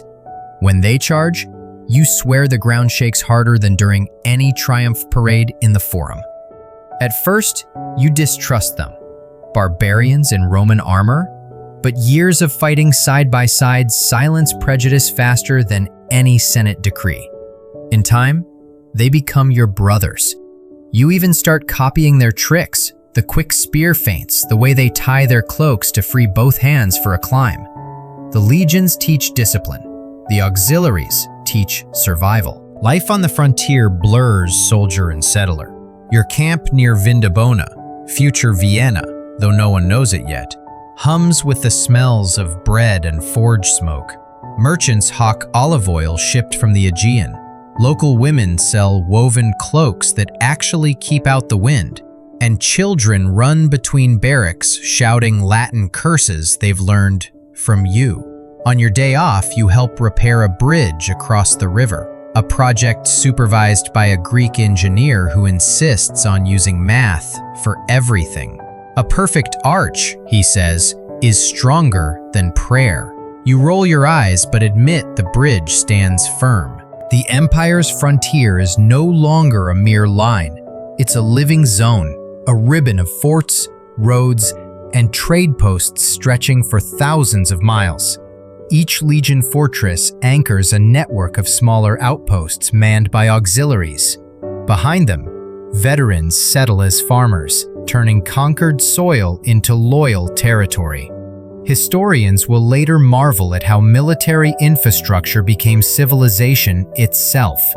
You live it daily. Your armor changes again. The lorica segmentata becomes standard issue, gleaming under the sun like scales of a metallic serpent. It's easier to repair, lighter than chainmail, and surprisingly flexible once you break it in. Helmets gain cheek guards and neck flanges. The famous ridge design appears, especially among cavalry. Even your boots, caligae, are fitted with hobnails arranged to prevent slipping on wet timber. You joke that the only thing Rome hasn't standardized yet is the taste of rations. You spend your winters drilling, your summers marching. The pay is steady, though the taxes that fund it grow heavier back in Italy. You hear rumors that some citizens now resent the army's power. Too many soldiers, not enough farmers, one senator supposedly grumbles. You shrug. The soldiers build the roads the farmers use, and the farmers pay the taxes that buy your rations. Everyone complains, but the machine keeps turning. One evening, around the campfire, a centurion tells a story of the Legio IX Hispana, the Ninth Legion, vanishing in the northern mists of Britannia. Swallowed by fog and savages, he says, poking the coals for effect. Some men cross themselves, others scoff.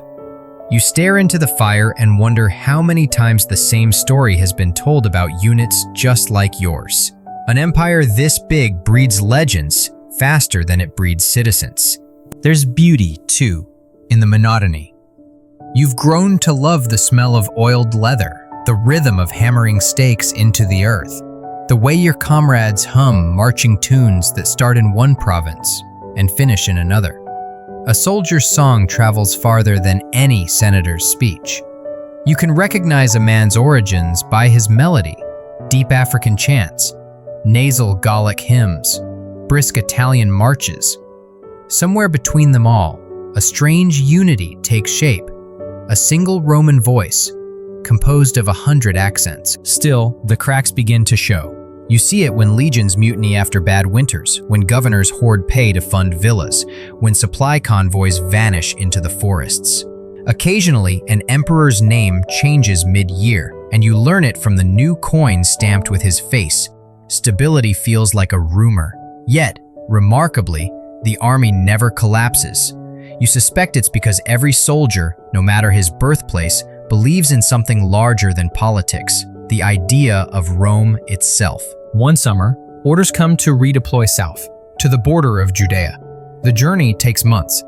You march past endless fields of wheat, over mountains, through sunburned deserts where heat shimmers like molten glass.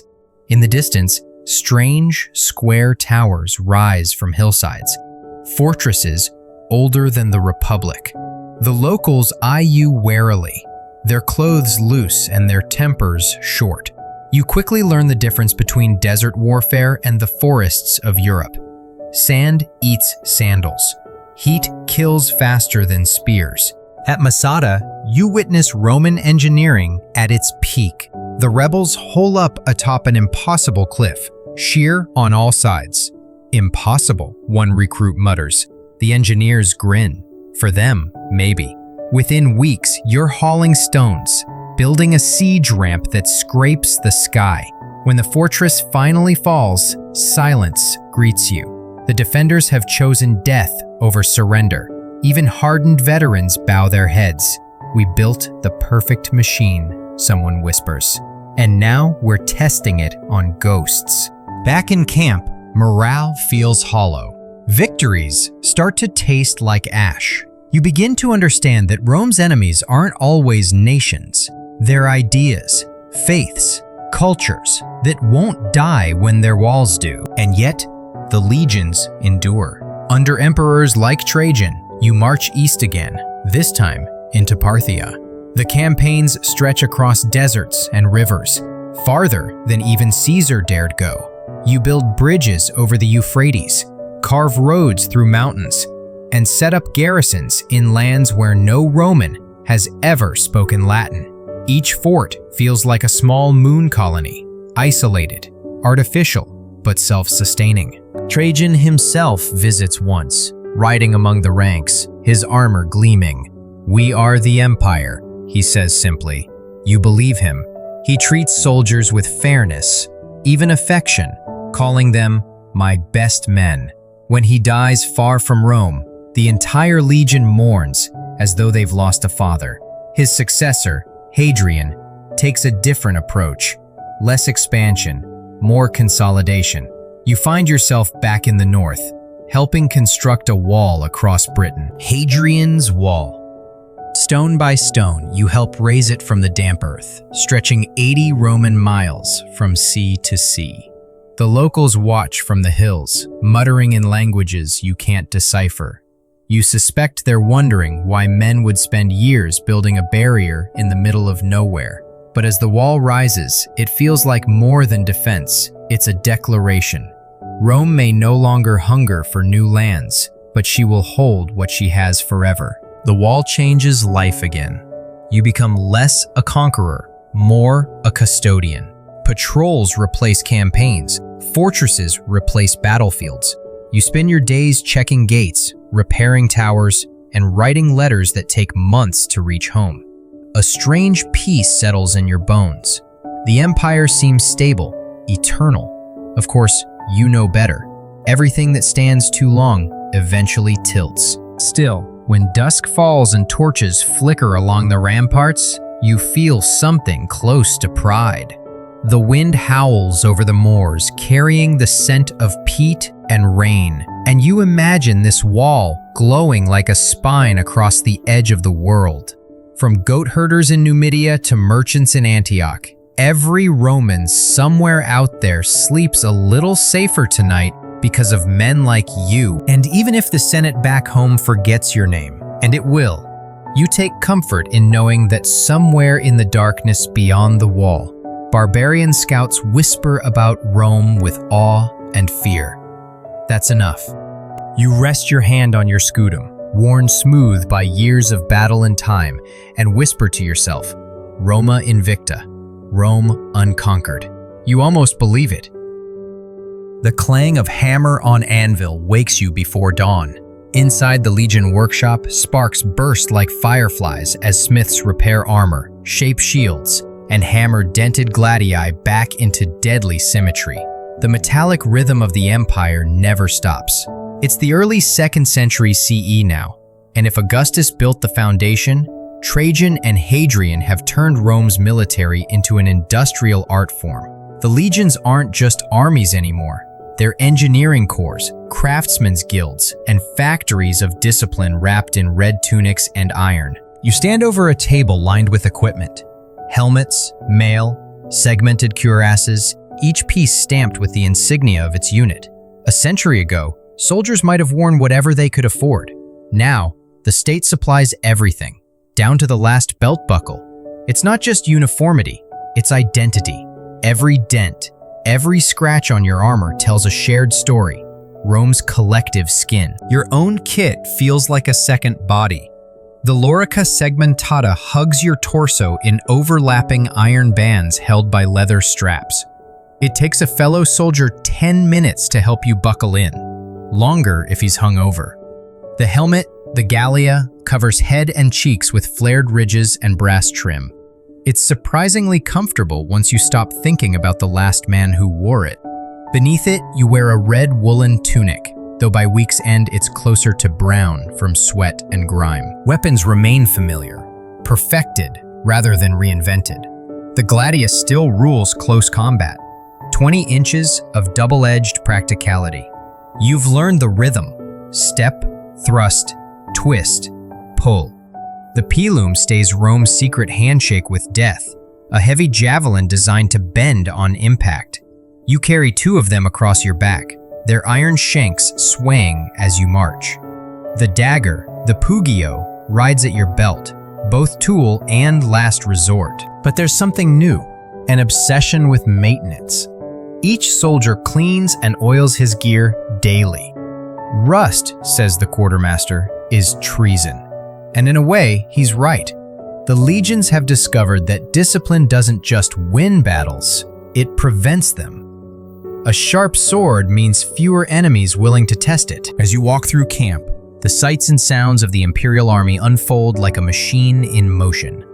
The Principia, the headquarters, hums with scribes tallying rations and pay. The Valetudinarium, the hospital, smells of wine and vinegar, the surgeon's saws gleaming beside marble basins. You pass the smithy, the bakery, the stable, each manned by soldiers specialized in trades. Rome's secret isn't numbers, it's infrastructure. Historians will one day say that a Roman army could build a town in a week and a road in a month. You've seen it done. Your legion, stationed along the Danube, guards the northern frontier, but campaigns still come.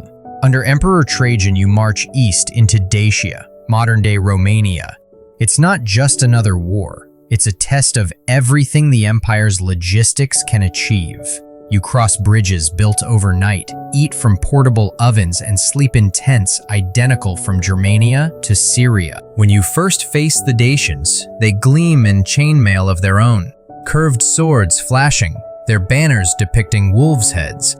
They're fierce, organized, and cunning. But Rome fights like clockwork. You advance in tight formation, shields locked, pilo ready. The first volley bends into enemy shields. The second pierces through. The gladii follow, short blades thrusting between ribs.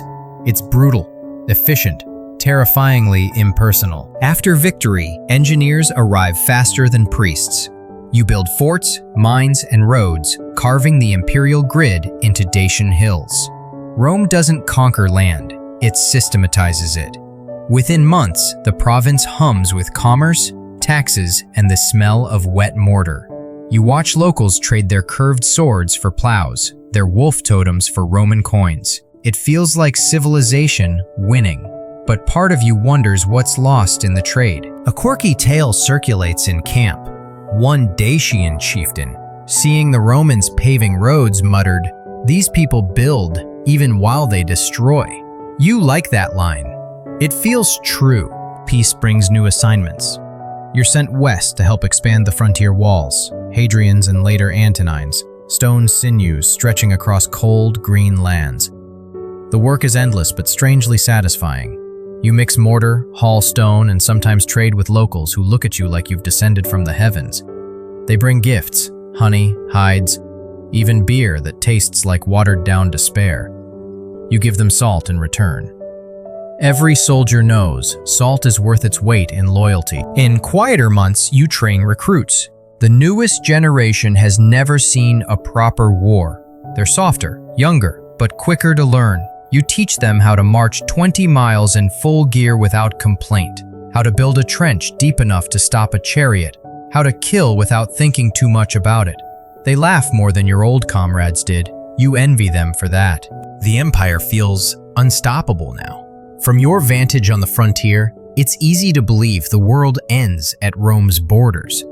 Governors come and go, emperors rise and fall, but the army remains constant, numbered, uniform, immortal.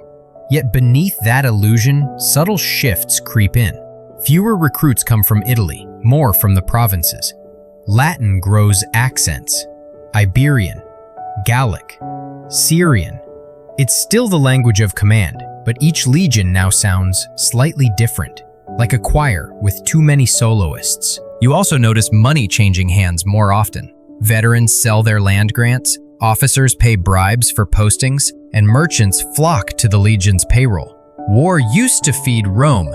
Now Rome feeds on war's leftovers. The donativa, cash bonuses from emperors, become expected rather than exceptional. When one emperor hesitates to pay, his troops remind him that loyalty has a price. Historians will later debate when the army's heart turned mercenary. You'd say it's not greed, it's habit. A soldier who spent half his life at the empire's edge wants assurance that someone, somewhere, values his sacrifice. Still, on the field, professionalism holds. The cohort system remains a marvel. Every man knows his place, every officer his duty.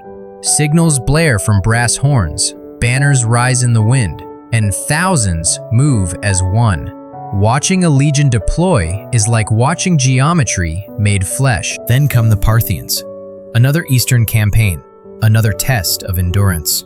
You march under the blistering sun, shields scorching to the touch.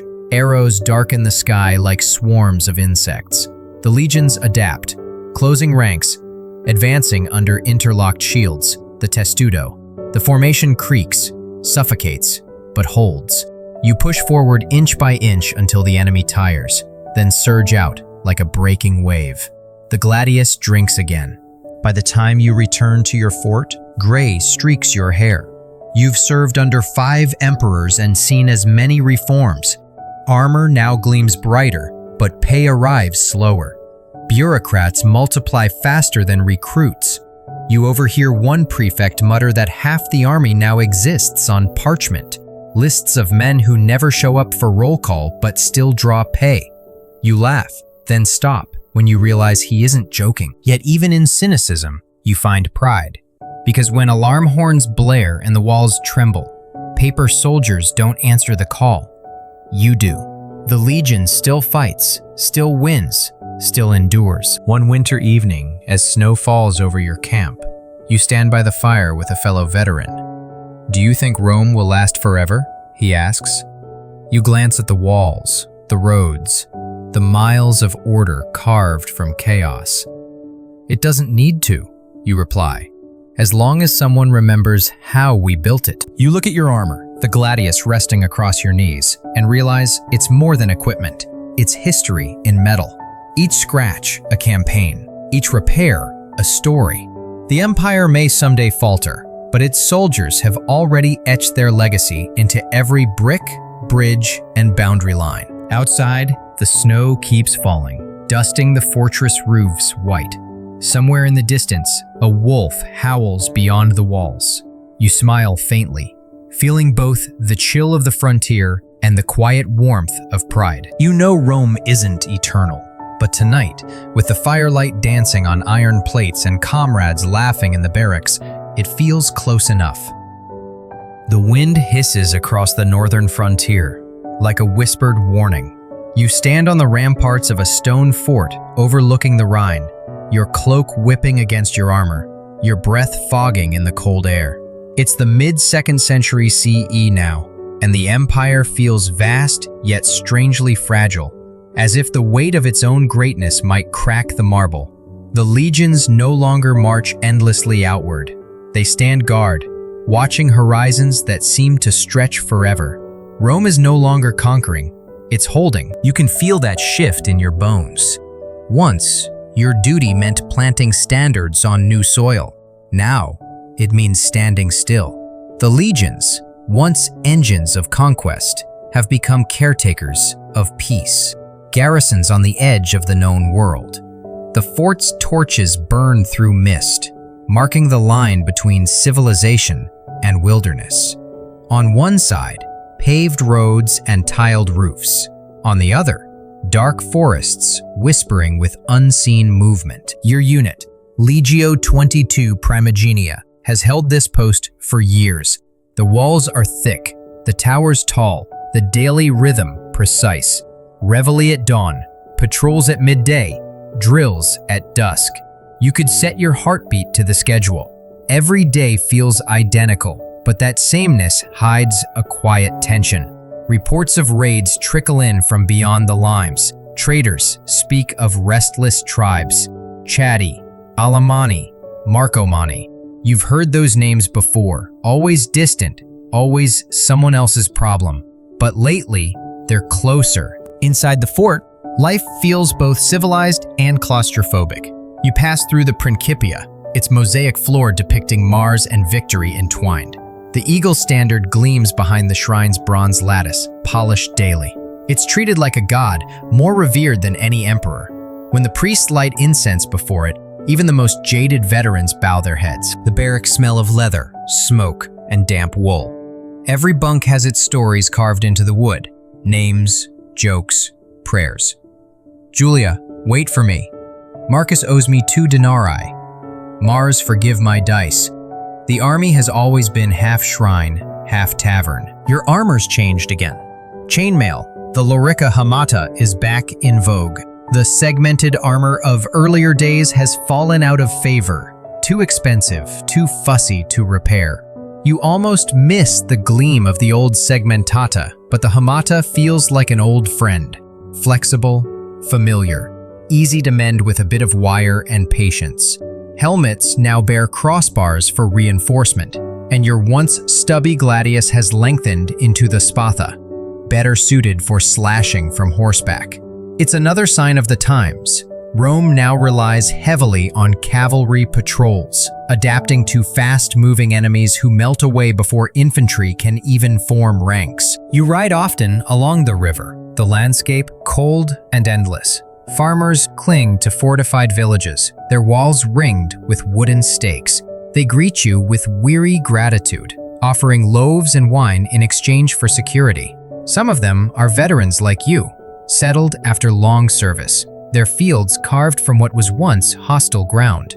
The Empire has learned to defend through presence, legionary colonies anchoring loyalty by blood and harvest. Still, you can sense the strain. Supply convoys arrive late. Pay comes later. The legions have always been Rome's greatest institution, but now their upkeep drains the treasury like a leaking cistern. The roads are still straight, but cracks spider across their surfaces. The marble of Rome's triumphs is starting to chip. One evening, a messenger gallops in with orders. Emperor Marcus Aurelius himself is marching north. The news spreads through camp like a spark through straw. A philosopher on the throne, they say, a man who writes meditations about virtue and duty, yet spends his nights in muddy tents. When he arrives, you see it's true. His armor is plain, his face weary but resolute. Rome's peace must be earned, he tells the men, and we will earn it together. The Marcomannic Wars begin. You march again, not south toward civilization, but north into endless wilderness. Forests close overhead, the air damp and heavy with rot. You fight ambushes in rain and snow, your shields slick with mud. The tribes are fierce and desperate. They charge screaming, hurling javelins and curses in equal measure. You fight back in tight ranks, your spatha cutting arcs through chaos. The line holds, but barely. At night, you hear wolves howling beyond the campfires. The officers say they're just animals, but you know better. Wolves follow death. A curious story makes the rounds. A miracle, some say. During one battle, parched legionaries prayed for rain, and lightning split the clouds, drenching the army while their enemies fled in terror. The miracle of the rain, they'll call it. Historians will later argue whether it was divine intervention or a lucky storm. You just remember standing in the downpour, armor steaming, and thinking the gods must still have a soft spot for fools in red tunics. When the war finally ends, it's victory on parchment, exhaustion in reality. You return to your fort older, thinner, and less convinced of eternity. The emperor calls it the price of peace. You call it survival. Back in garrison, you notice small but unsettling changes. Recruitment posters draw fewer Italians, more provincials. Latin in the barracks is laced with strange vowels: Pannonian, Dacian, Gothic. They serve well enough, but their loyalty lies less with Rome itself and more with the gold in their pay purses. And who can blame them? The Senate back home grows ever more distant. The emperor changes, but the frontier remains the same: cold, hungry, endless. Letters from home speak of plague, of taxes, of unrest. You barely recognize the city they describe: crowded, decadent, suspicious of the very soldiers who protect it. They call us parasites, one veteran grumbles over wine. You clink cups with him anyway. Then let's be the kind they can't live without. The army adapts again, because adaptation is what Rome does best. Small fortlets, burgi, dot the frontier, manned by detachments, vexellationes, rather than full legions. Mobility replaces mass. Cohorts rotate between posts, sometimes spending years away from their parent legion. You're technically still primogenia, but it's been so long since you've seen the main standard that it feels like a rumor. Some historians will one day call this decentralization the beginning of decline. Maybe they're right, but standing on a frozen watchtower under a sky thick with stars, you think it's something else. Evolution. Rome isn't dying, it's changing shape. You keep your sword sharp, your kit ready. You still drill until your muscles ache, still curse when the cook burns the bread. There's comfort in the routine. The empire might tremble, but the legion endures, anchored in habits stronger than marble. And yet, there are moments, quiet, fleeting, when you glimpse the cracks widening. A centurion complains his pay was shorted again. A scout brings news that entire villages have vanished beyond the river. Merchants whisper that bandits wear stolen Roman armor. One night, you hear strange horns across the Rhine. They sound nothing like yours. The next morning, you stare out into the fog, hand resting on the hilt of your spatha. You wonder if the world beyond the frontier is listening, waiting for the moment when the great machine finally stumbles. The thought chills you more than the wind. But then, the trumpet sounds for inspection. You straighten your armor, adjust your helmet, and step back into the formation. Whatever waits beyond that river can wait a little longer. For now, Rome still stands, and as long as you draw breath, so will her walls. The Rhine fog never quite lifts. It clings to your armor, seeps into your bones, and muffles even the sound of marching feet. You've served under 5 emperors now, some philosophers, some madmen, and the world seems to tilt a little more each decade. It's the late 2nd century sliding into the 3rd, and the air tastes of uncertainty. The empire you once thought eternal feels brittle. Not broken, not yet, but brittle, like an old shield that's seen too many blows. Word travels fast in the legions. You hear of civil wars flaring and fading like campfires. One month, the emperor is Commodus, wrestling gladiators in Rome. The next, it's Pertinax, then Didius Julianus, the one who literally bought the throne from the Praetorian Guard. Imagine, you mutter to a fellow centurion, an emperor paid for like a loaf of bread. He shrugs. At least loaves feed you. The Senate's authority has long since shriveled. Real power belongs to whoever controls the armies. Every few years, a general somewhere in Gaul, Syria, or the Danube marches his legions on Rome. The empire has become a revolving door of ambition. You joke that the gods must be dizzy from keeping up, but jokes fade when reality bites. Supply shipments from the heartlands grow erratic. Pay arrives late, then not at all. Soldiers grumble, officers plead for patience, and quartermasters start borrowing from local villages. The line between soldier and bandit blurs. You can feel morale fraying like an old tunic. Then comes the plague, another gift carried along Rome's perfect roads. Fever sweeps the camps. Tents fill with coughing men, faces pale and slick with sweat. Priests burn incense.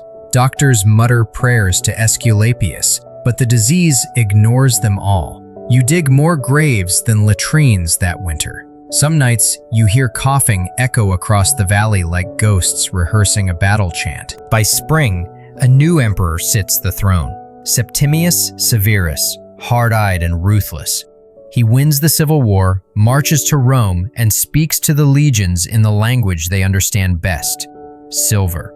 Pay increases, privileges expand, and suddenly every man swears he's always been loyal. Severus knows the truth. Rome stands only because her soldiers do.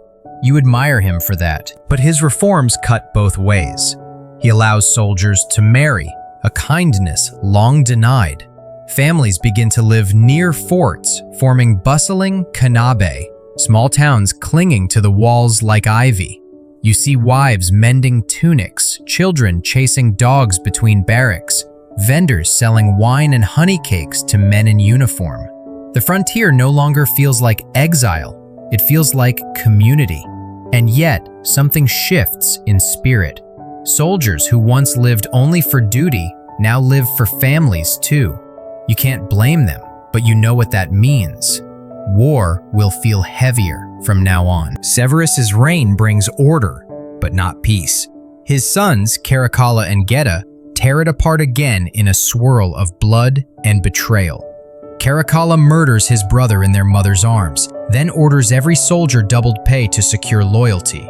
You joke darkly, "We're rich in coin, poor in emperors."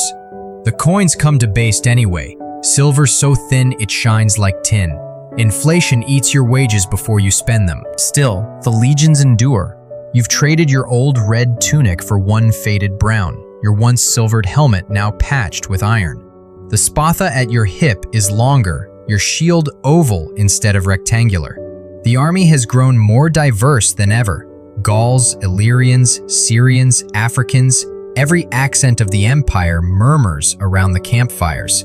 Latin itself is splitting into dialects, but the drills still sound the same.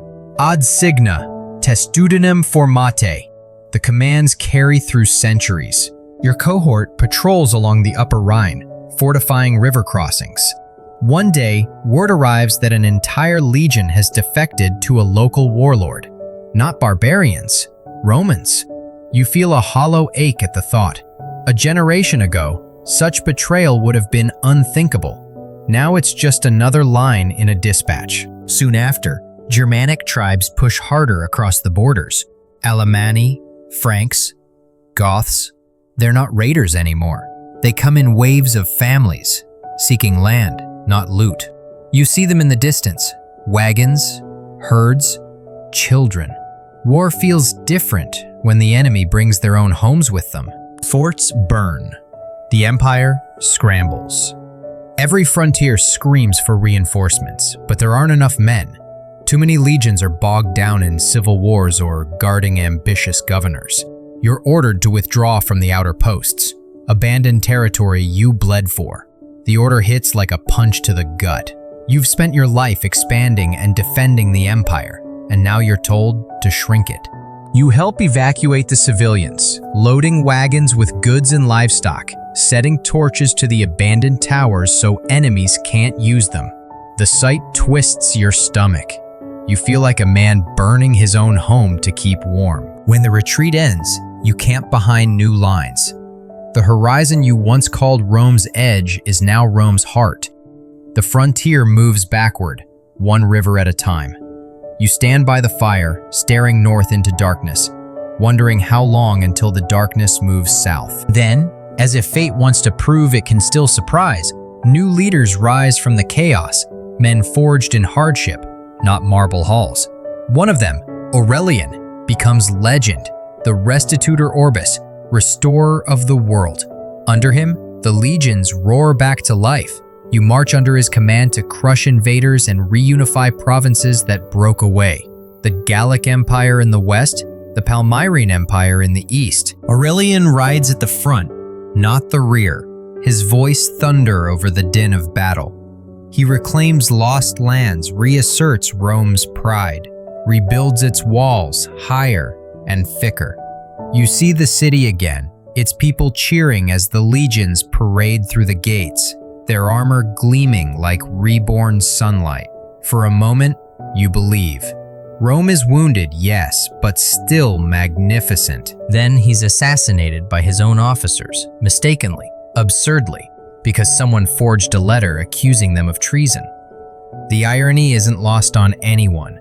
You drink to his memory that night, muttering, "We're our own worst barbarians." By now, the Empire feels like an old soldier itself, scarred, stubborn, still fighting because it doesn't know how to stop. You're nearing 60, your hair white, your sword hand trembling after long marches. You serve under Diocletian now, another reformer who understands what few emperors ever have, that Rome can't survive as one massive, brittle whole. He divides the empire into east and west, appoints co-emperors, fixes prices, reforms pay. Bureaucracy blooms like weeds. You sigh, but you admit his system works, at least for a while. You look around your camp and barely recognize it. The Principia flies 2 imperial portraits instead of 1. The soldiers' tunics vary in color. Some units wear green or blue. Even the eagle standards now share space with Christian symbols carved quietly into tent poles. The old gods are fading, replaced by whispers of one new deity, an invisible one. The Christians, says a legionary from Syria, pray to a god who forbids killing. You laugh softly. Then he won't find many converts here. Still, times are changing. The Empire's enemies no longer just test the borders. They flood them. The legions, spread thin, rely on foederati, barbarian allies paid to guard other barbarians. You've come full circle, watching foreigners fight for a Rome that no longer feels entirely Roman. One evening, as the camp quiets and frost settles on your cloak, a young recruit asks, "Do you think Rome will ever fall?" You look into the fire a long time before answering. "No," you say finally, "but she'll forget herself for a while." You mean it kindly, though part of you wonders if forgetting is just another word for dying. The chill bites sharper now. You're stationed along the upper Danube, but it could be anywhere. The Rhine, the Euphrates, the endless gray plains where Roman banners still flutter, tattered but proud. The year is around 280 CE, though even the clerks aren't sure anymore. Too many calendars, too many emperors. You've long since stopped counting. What you do count are winters survived and comrades buried. Rome is changing faster than any sword can keep up. Once, The empire's heartbeat echoed from legions moving in perfect rhythm. Now it's a stutter, rapid reforms, panicked decrees, new borders drawn every other season. Armies rise, break, reform under new names. You've watched half a dozen usurpers proclaim themselves emperor from provincial forts just like yours. Some last a few months, some a few weeks. You've stopped cheering. You just wait to see who wins before repainting the eagle on your shield. The crisis of the 3rd century, the scribes in Rome call it. You call it Tuesday. The fort's walls are patched with timber now instead of stone. Supplies arrive late or not at all. You've traded your old silver coins for bronze that feels lighter every year, as if Rome itself is being shaved thin. Even the rations change, more barley, less wheat. Once you'd complain, now you just chew. The empire isn't dying, you tell yourself. It's adapting. You've been repeating that phrase for decades, and it still almost sounds true. What is true is that the army no longer looks or fights like the one you joined. Gone are the long lines of standardized legions marching in perfect order. The new formations, comitatenses and limitanei, split Rome's forces into 2 kinds. The limitanei stay on the borders, farmers and soldiers in one, holding walls and river crossings. The comitatenses, mobile field armies, move wherever the fire burns hottest. You've been shifted between both so many times you forget which you are. Uniforms blur, too. Red tunics fade to brown or gray, sometimes dyed blue by local clothiers. Helmets vary from smooth domes to ridged caps borrowed from Sarmatian styles. The rectangular scutum has nearly vanished. Your new shield is round, lighter, painted with spirals of gold and green. It feels less Roman, more universal, like the empire itself. Your sword, once the stubby gladius, is now a longer, thinner blade designed for slashing on horseback. Cavalry dominates everything. You can feel it when you ride, a new rhythm replacing the old, disciplined tramp of infantry. Rome has learned to move faster, strike harder, improvise. It had to. The Goths, Franks, and Persians don't play by the old rules. You serve under Emperor Aurelian's successors, then Probus, a soldier's emperor if ever there was one. He rebuilds discipline, fortifies borders, plants vineyards on abandoned land to feed his armies. A soldier should love what he defends, he says once during inspection. You believe him. For a brief moment, Rome feels strong again. But fate doesn't care about slogans. He's murdered by his own troops before winter. The legions bury him in silence, knowing they've killed their last good chance. The soldiers grow restless again. Loyalty has become transactional. Coins, promises, revenge. The emperor's name changes so often that the paymasters leave blank spaces on documents until they're sure who's still alive. And through it all, the frontiers never stop bleeding. Still, you fight. You've fought so long, it's muscle memory now. You fight in rain that turns shields to mirrors, in snow that hides corpses, in heat that blisters your palms through the sword grip. You fight not because you expect victory, but because you don't know how to stop. Sometimes, when the night is calm and the campfire burns low, you think about the first wars. The clumsy militias of the kings, the proud manipular lines of your ancestors, the shining ranks of Augustus.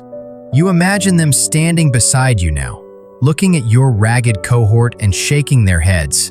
And then you smile, because despite everything, you're still here. The line is unbroken. Maybe that's what being Roman really means. A quirky little change creeps into the ranks. The new emperors begin granting land directly to soldiers in the provinces where they serve, not back in Italy. The idea sounds practical. Defend your own home, fight harder. But you can see what it's doing. Rome is scattering her identity across the map like seeds in the wind. A century from now, no one will remember where Roman ends and provincial begins. You hear whispers of a new system coming. One emperor in the east, one in the west. Diocletian and Maximian, they call them. The Tetrarchy. 4 rulers for 1 world. Maybe that'll keep the peace, someone jokes around the fire. You just snort. If 4 men can agree on one dinner menu, maybe. When Diocletian's reforms finally reach you, they hit like a cold wind. Taxes rise, drafts tighten. But so does order. Every soldier's record is logged, every ration counted. The empire becomes a spreadsheet on parchment, and you, just another cell in its endless ledger. Yet oddly enough, it works. For the first time in decades, pay arrives on time. Roads are repaired, forts rebuilt. Even uniforms start matching again. You almost feel nostalgic for chaos. Your fort's new walls gleam under the sun. Brick and limestone, reinforced with mortar so strong, it smells of vinegar. You drill younger recruits, most of them born in Thrace or Dalmatia. Their Latin is broken. Their discipline, better than you expect. One boy, barely 16, asks what the old legions were like. You pause, trying to explain. We were heavy, you say at last. Like a hammer. Now we're wind. Faster, harder to pin down. He grins. Wind can blow forever. You hope he's right. Religion changes too. You still pray to Mars and Fortuna, but your tent mate carries a small silver cross around his neck. The god of peace, he calls it. You tease him. Peace doesn't last long around here. He just smiles sadly. Within a few decades, that quiet symbol will spread faster than the legions ever marched. You don't know it, but Rome's next transformation has already begun, and it's spiritual. When Constantine rises to power and paints that same cross on his soldiers' shields, you're too old to fight, but not too old to watch. You see the empire turn eastward, founding a new capital, Constantinople. Marble domes replace temples. Bishops replace augurs. The legions salute under banners bearing the Chi Rho, not the eagle. And yet, when they march, the sound of armor, the thud of boots, the rhythm of Latin commands, it's the same music you've known your whole life. You realize then that Rome has learned her oldest lesson again. She survives by changing. But there's a price. As the 4th century dawns, frontier garrisons thin out. The best troops are drawn to the emperor's mobile field armies, leaving the Limitanii, you and your aging peers, to hold walls that stretch for hundreds of miles. You farm by day, patrol by night. You've become half soldier, half settler. A farmer's hands, a warrior's scars. The younger recruits call you grandfather.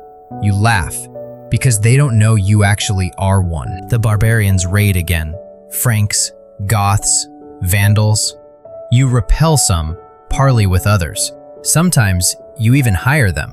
The irony stings, but the empire needs bodies more than pride.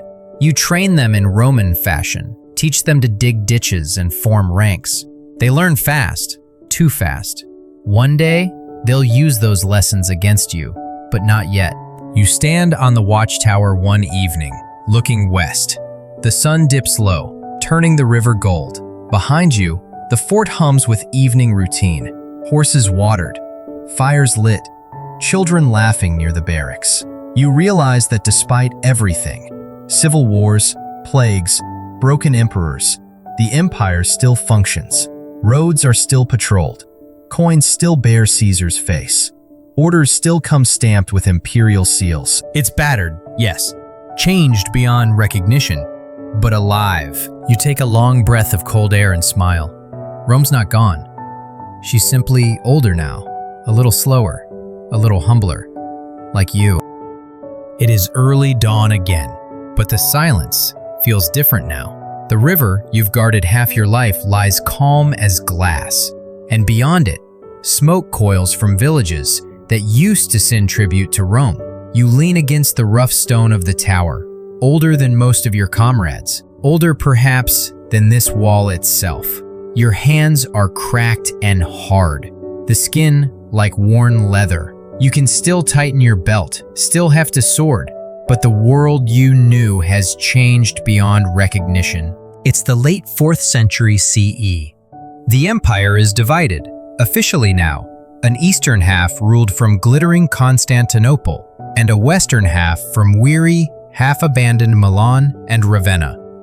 The legions you remember, uniform, disciplined, thunderous, exist mostly in memory. What remains are patchwork forces, half citizens, half foederati, allied tribes under Roman command.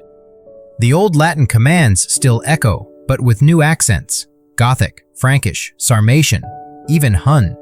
You watch one such contingent march through the gates at midday. Their leader, a tall Visigoth with a gold torque around his neck, salutes you in broken Latin. His men wear a mix of Roman mail and fur, carry spears of foreign shape, sing songs in a tongue you don't understand. But when the signal trumpet sounds, they form ranks with perfect precision. You nod. They've learned well, perhaps too well. Inside the fort, life is quieter, leaner. The pay chest arrives irregularly, sometimes not at all. When it does, the coins are lighter, bronze washed with silver. You keep them anyway, not for their worth, but for their promise. Each stamped face of an emperor, Valentinian, Theodosius, Honorius, is a small reminder that somewhere, somehow, Rome still breathes. But it's a shallow breath. You can feel the exhaustion everywhere, in the slow repairs to crumbling walls, in the half-empty ranks, in the vacant eyes of new recruits. The empire is stretched thinner than parchment. To the east, emperors argue theology. To the west, governors plead for troops that never come. And along the frontiers, the barbarians no longer raid. They move. Whole peoples, families, herds. You fought them, traded with them, even drunk with them. But now they come as rivers, not storms. One evening, as you and the younger soldiers eat your barley gruel by the fire, you overhear their talk. The Goths who crossed the Danube are settling near the capital now, says one, barely 20. They say they serve the emperor himself. You grunt. For now. They fall quiet. They've heard the same rumors of unrest, of betrayal, of an empire so desperate it hires yesterday's enemies as today's guards. The next year, word spreads fast. Adrianople. The news hits like a hammer. A Roman emperor, Valens, dead on the field. 2/3 of his army gone, crushed by the very Goths they tried to control. You read the dispatch twice, not wanting to believe it. The legions, destroyed by cavalry and tactics that once were theirs. Historians in some future age will argue whether Adrianople marked the end of the old army. For you, it feels personal, a wound that never closes. After that, the empire begins to retreat inward. No more grand offensives, no dreams of conquest. The forts are smaller now, their walls thicker, their gates locked each night. Patrols become shorter, the watchtowers fewer. You feel like the warden of a fading light, tending embers that no longer warm as they once did. The army's culture shifts too. You see officers wearing strange badges, crosses, Cairo monograms, symbols of a new faith spreading through every rank. The temples of Mars and Jupiter stand empty, their altars cold. Soldiers now gather on Sundays to pray to an unseen God who promises peace. You're not sure what to think.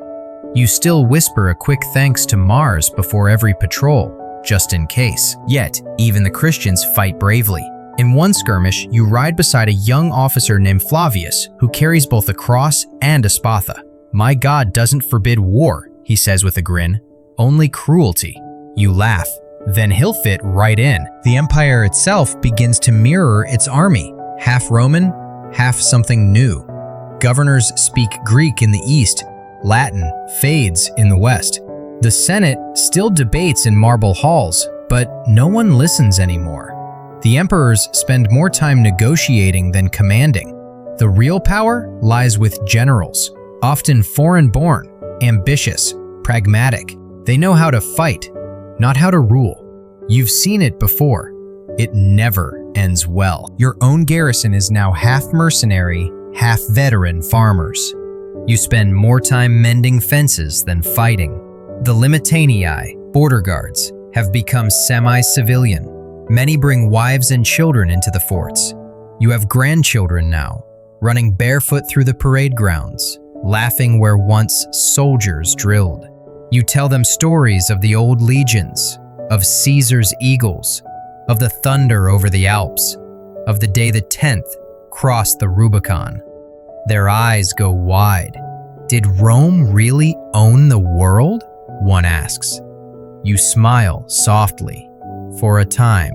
One winter, the Rhine freezes. You stand on the walls, staring at the glittering expanse of ice, knowing what it means before the scouts confirm it.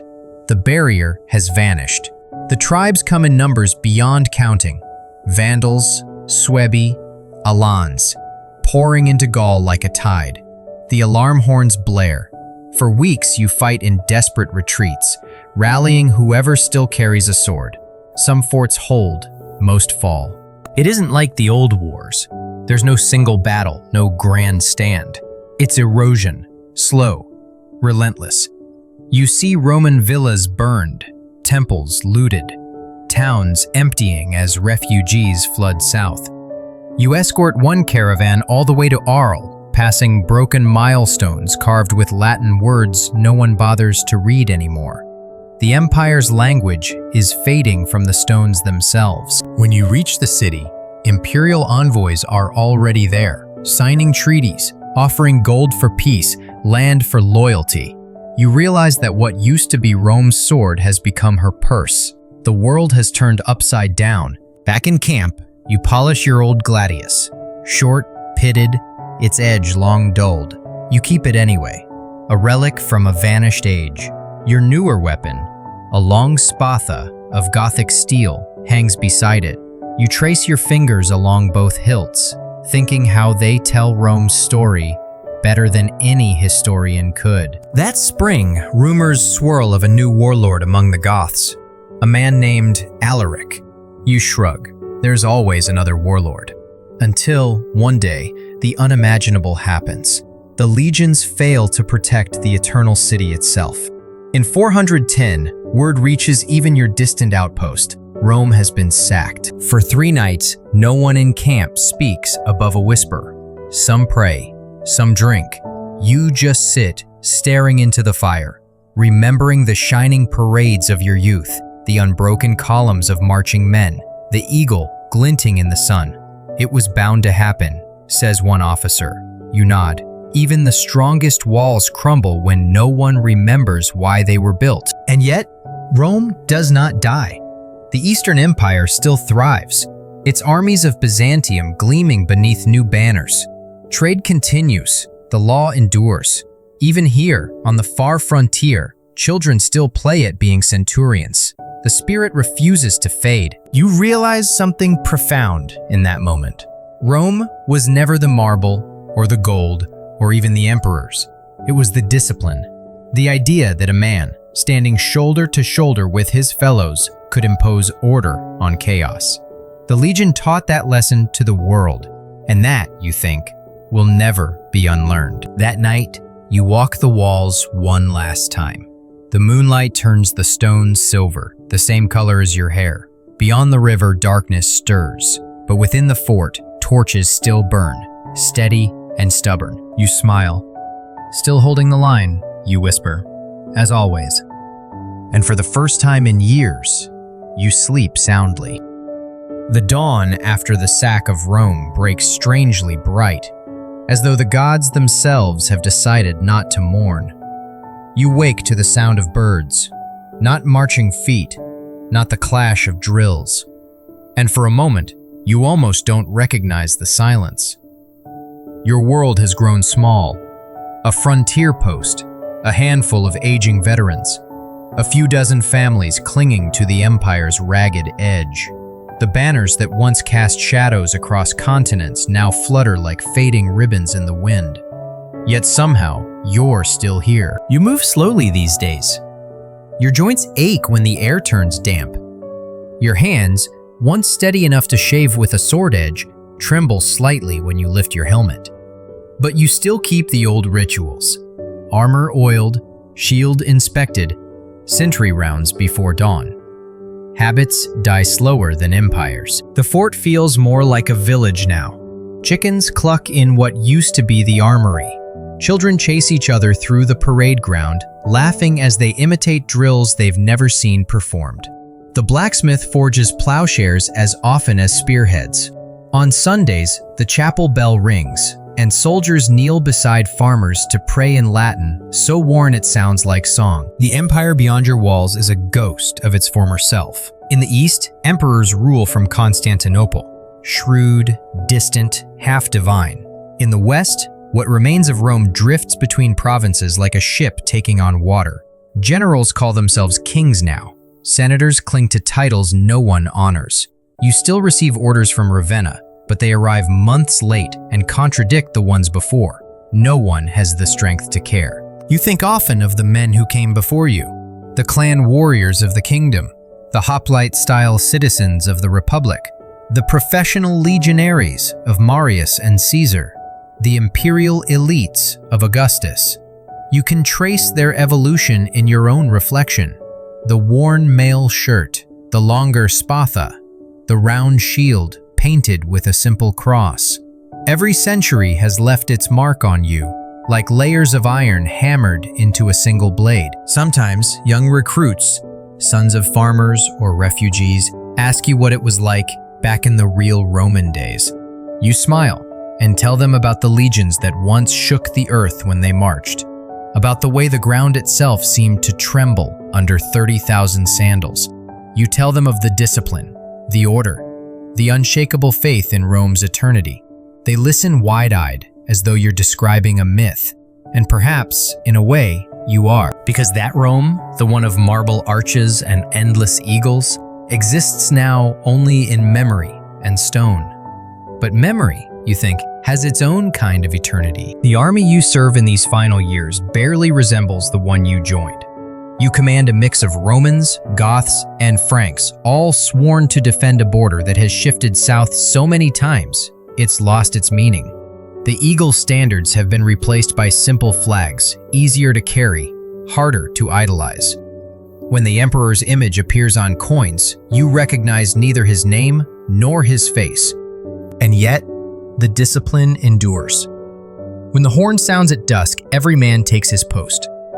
When word comes of a raid across the river, you still tighten your sword belt and check your boots. When your soldiers salute you, you return it, not out of duty, but because it feels right. The rituals are what hold the world together, even as the world forgets why they exist. You still remember one lesson from your earliest years under Marius's shadow.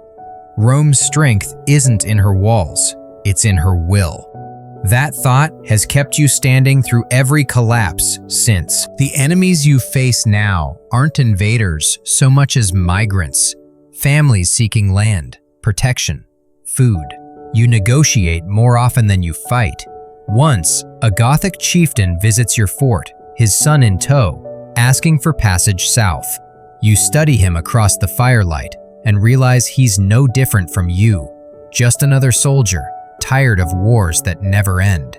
You offer him bread and salt, and for one quiet night, the frontier becomes peaceful again. There's a rumor that the Western Emperor has appointed a new Magister Militum, a general named Stilicho, half Roman, half barbarian. Some call him a hero, others a traitor.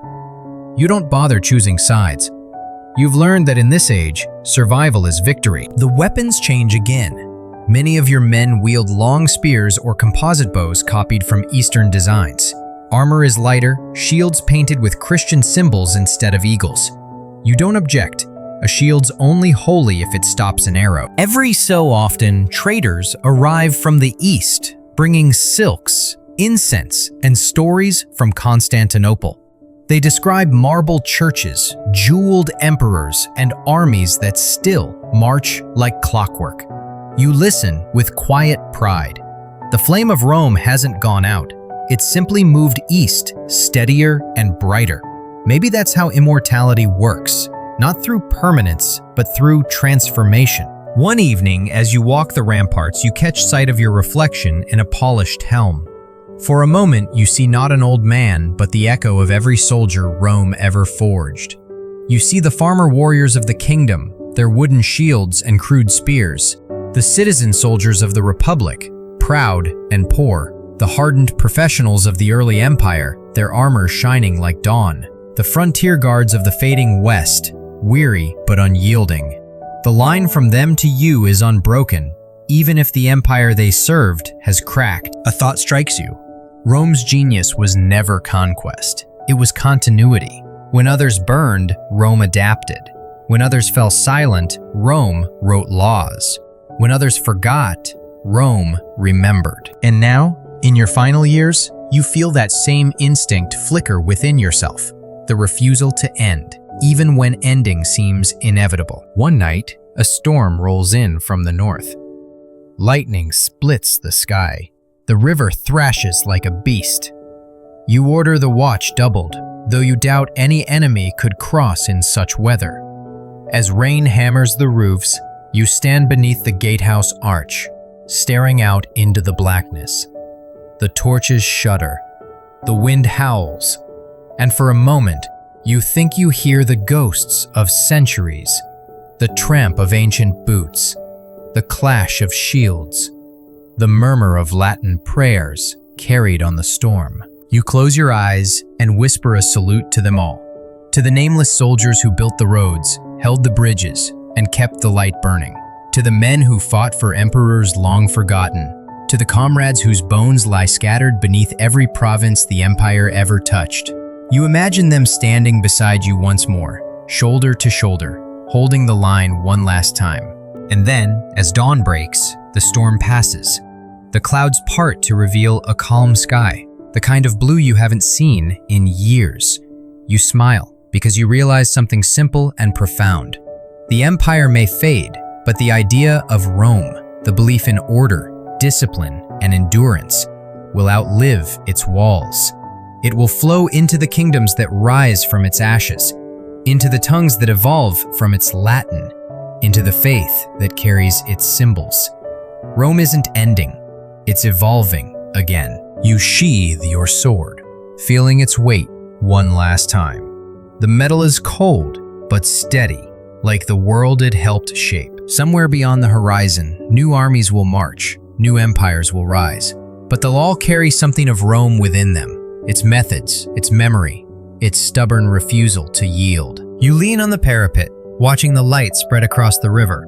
Still here, you murmur softly, still Roman, and in that moment, you believe it. The torches burn low, the wind quiets. You can almost hear the centuries exhale. From the muddy fields of the Roman kingdom to the marble cities of the empire, to these lonely walls at the world's edge, every age has left its breath within you.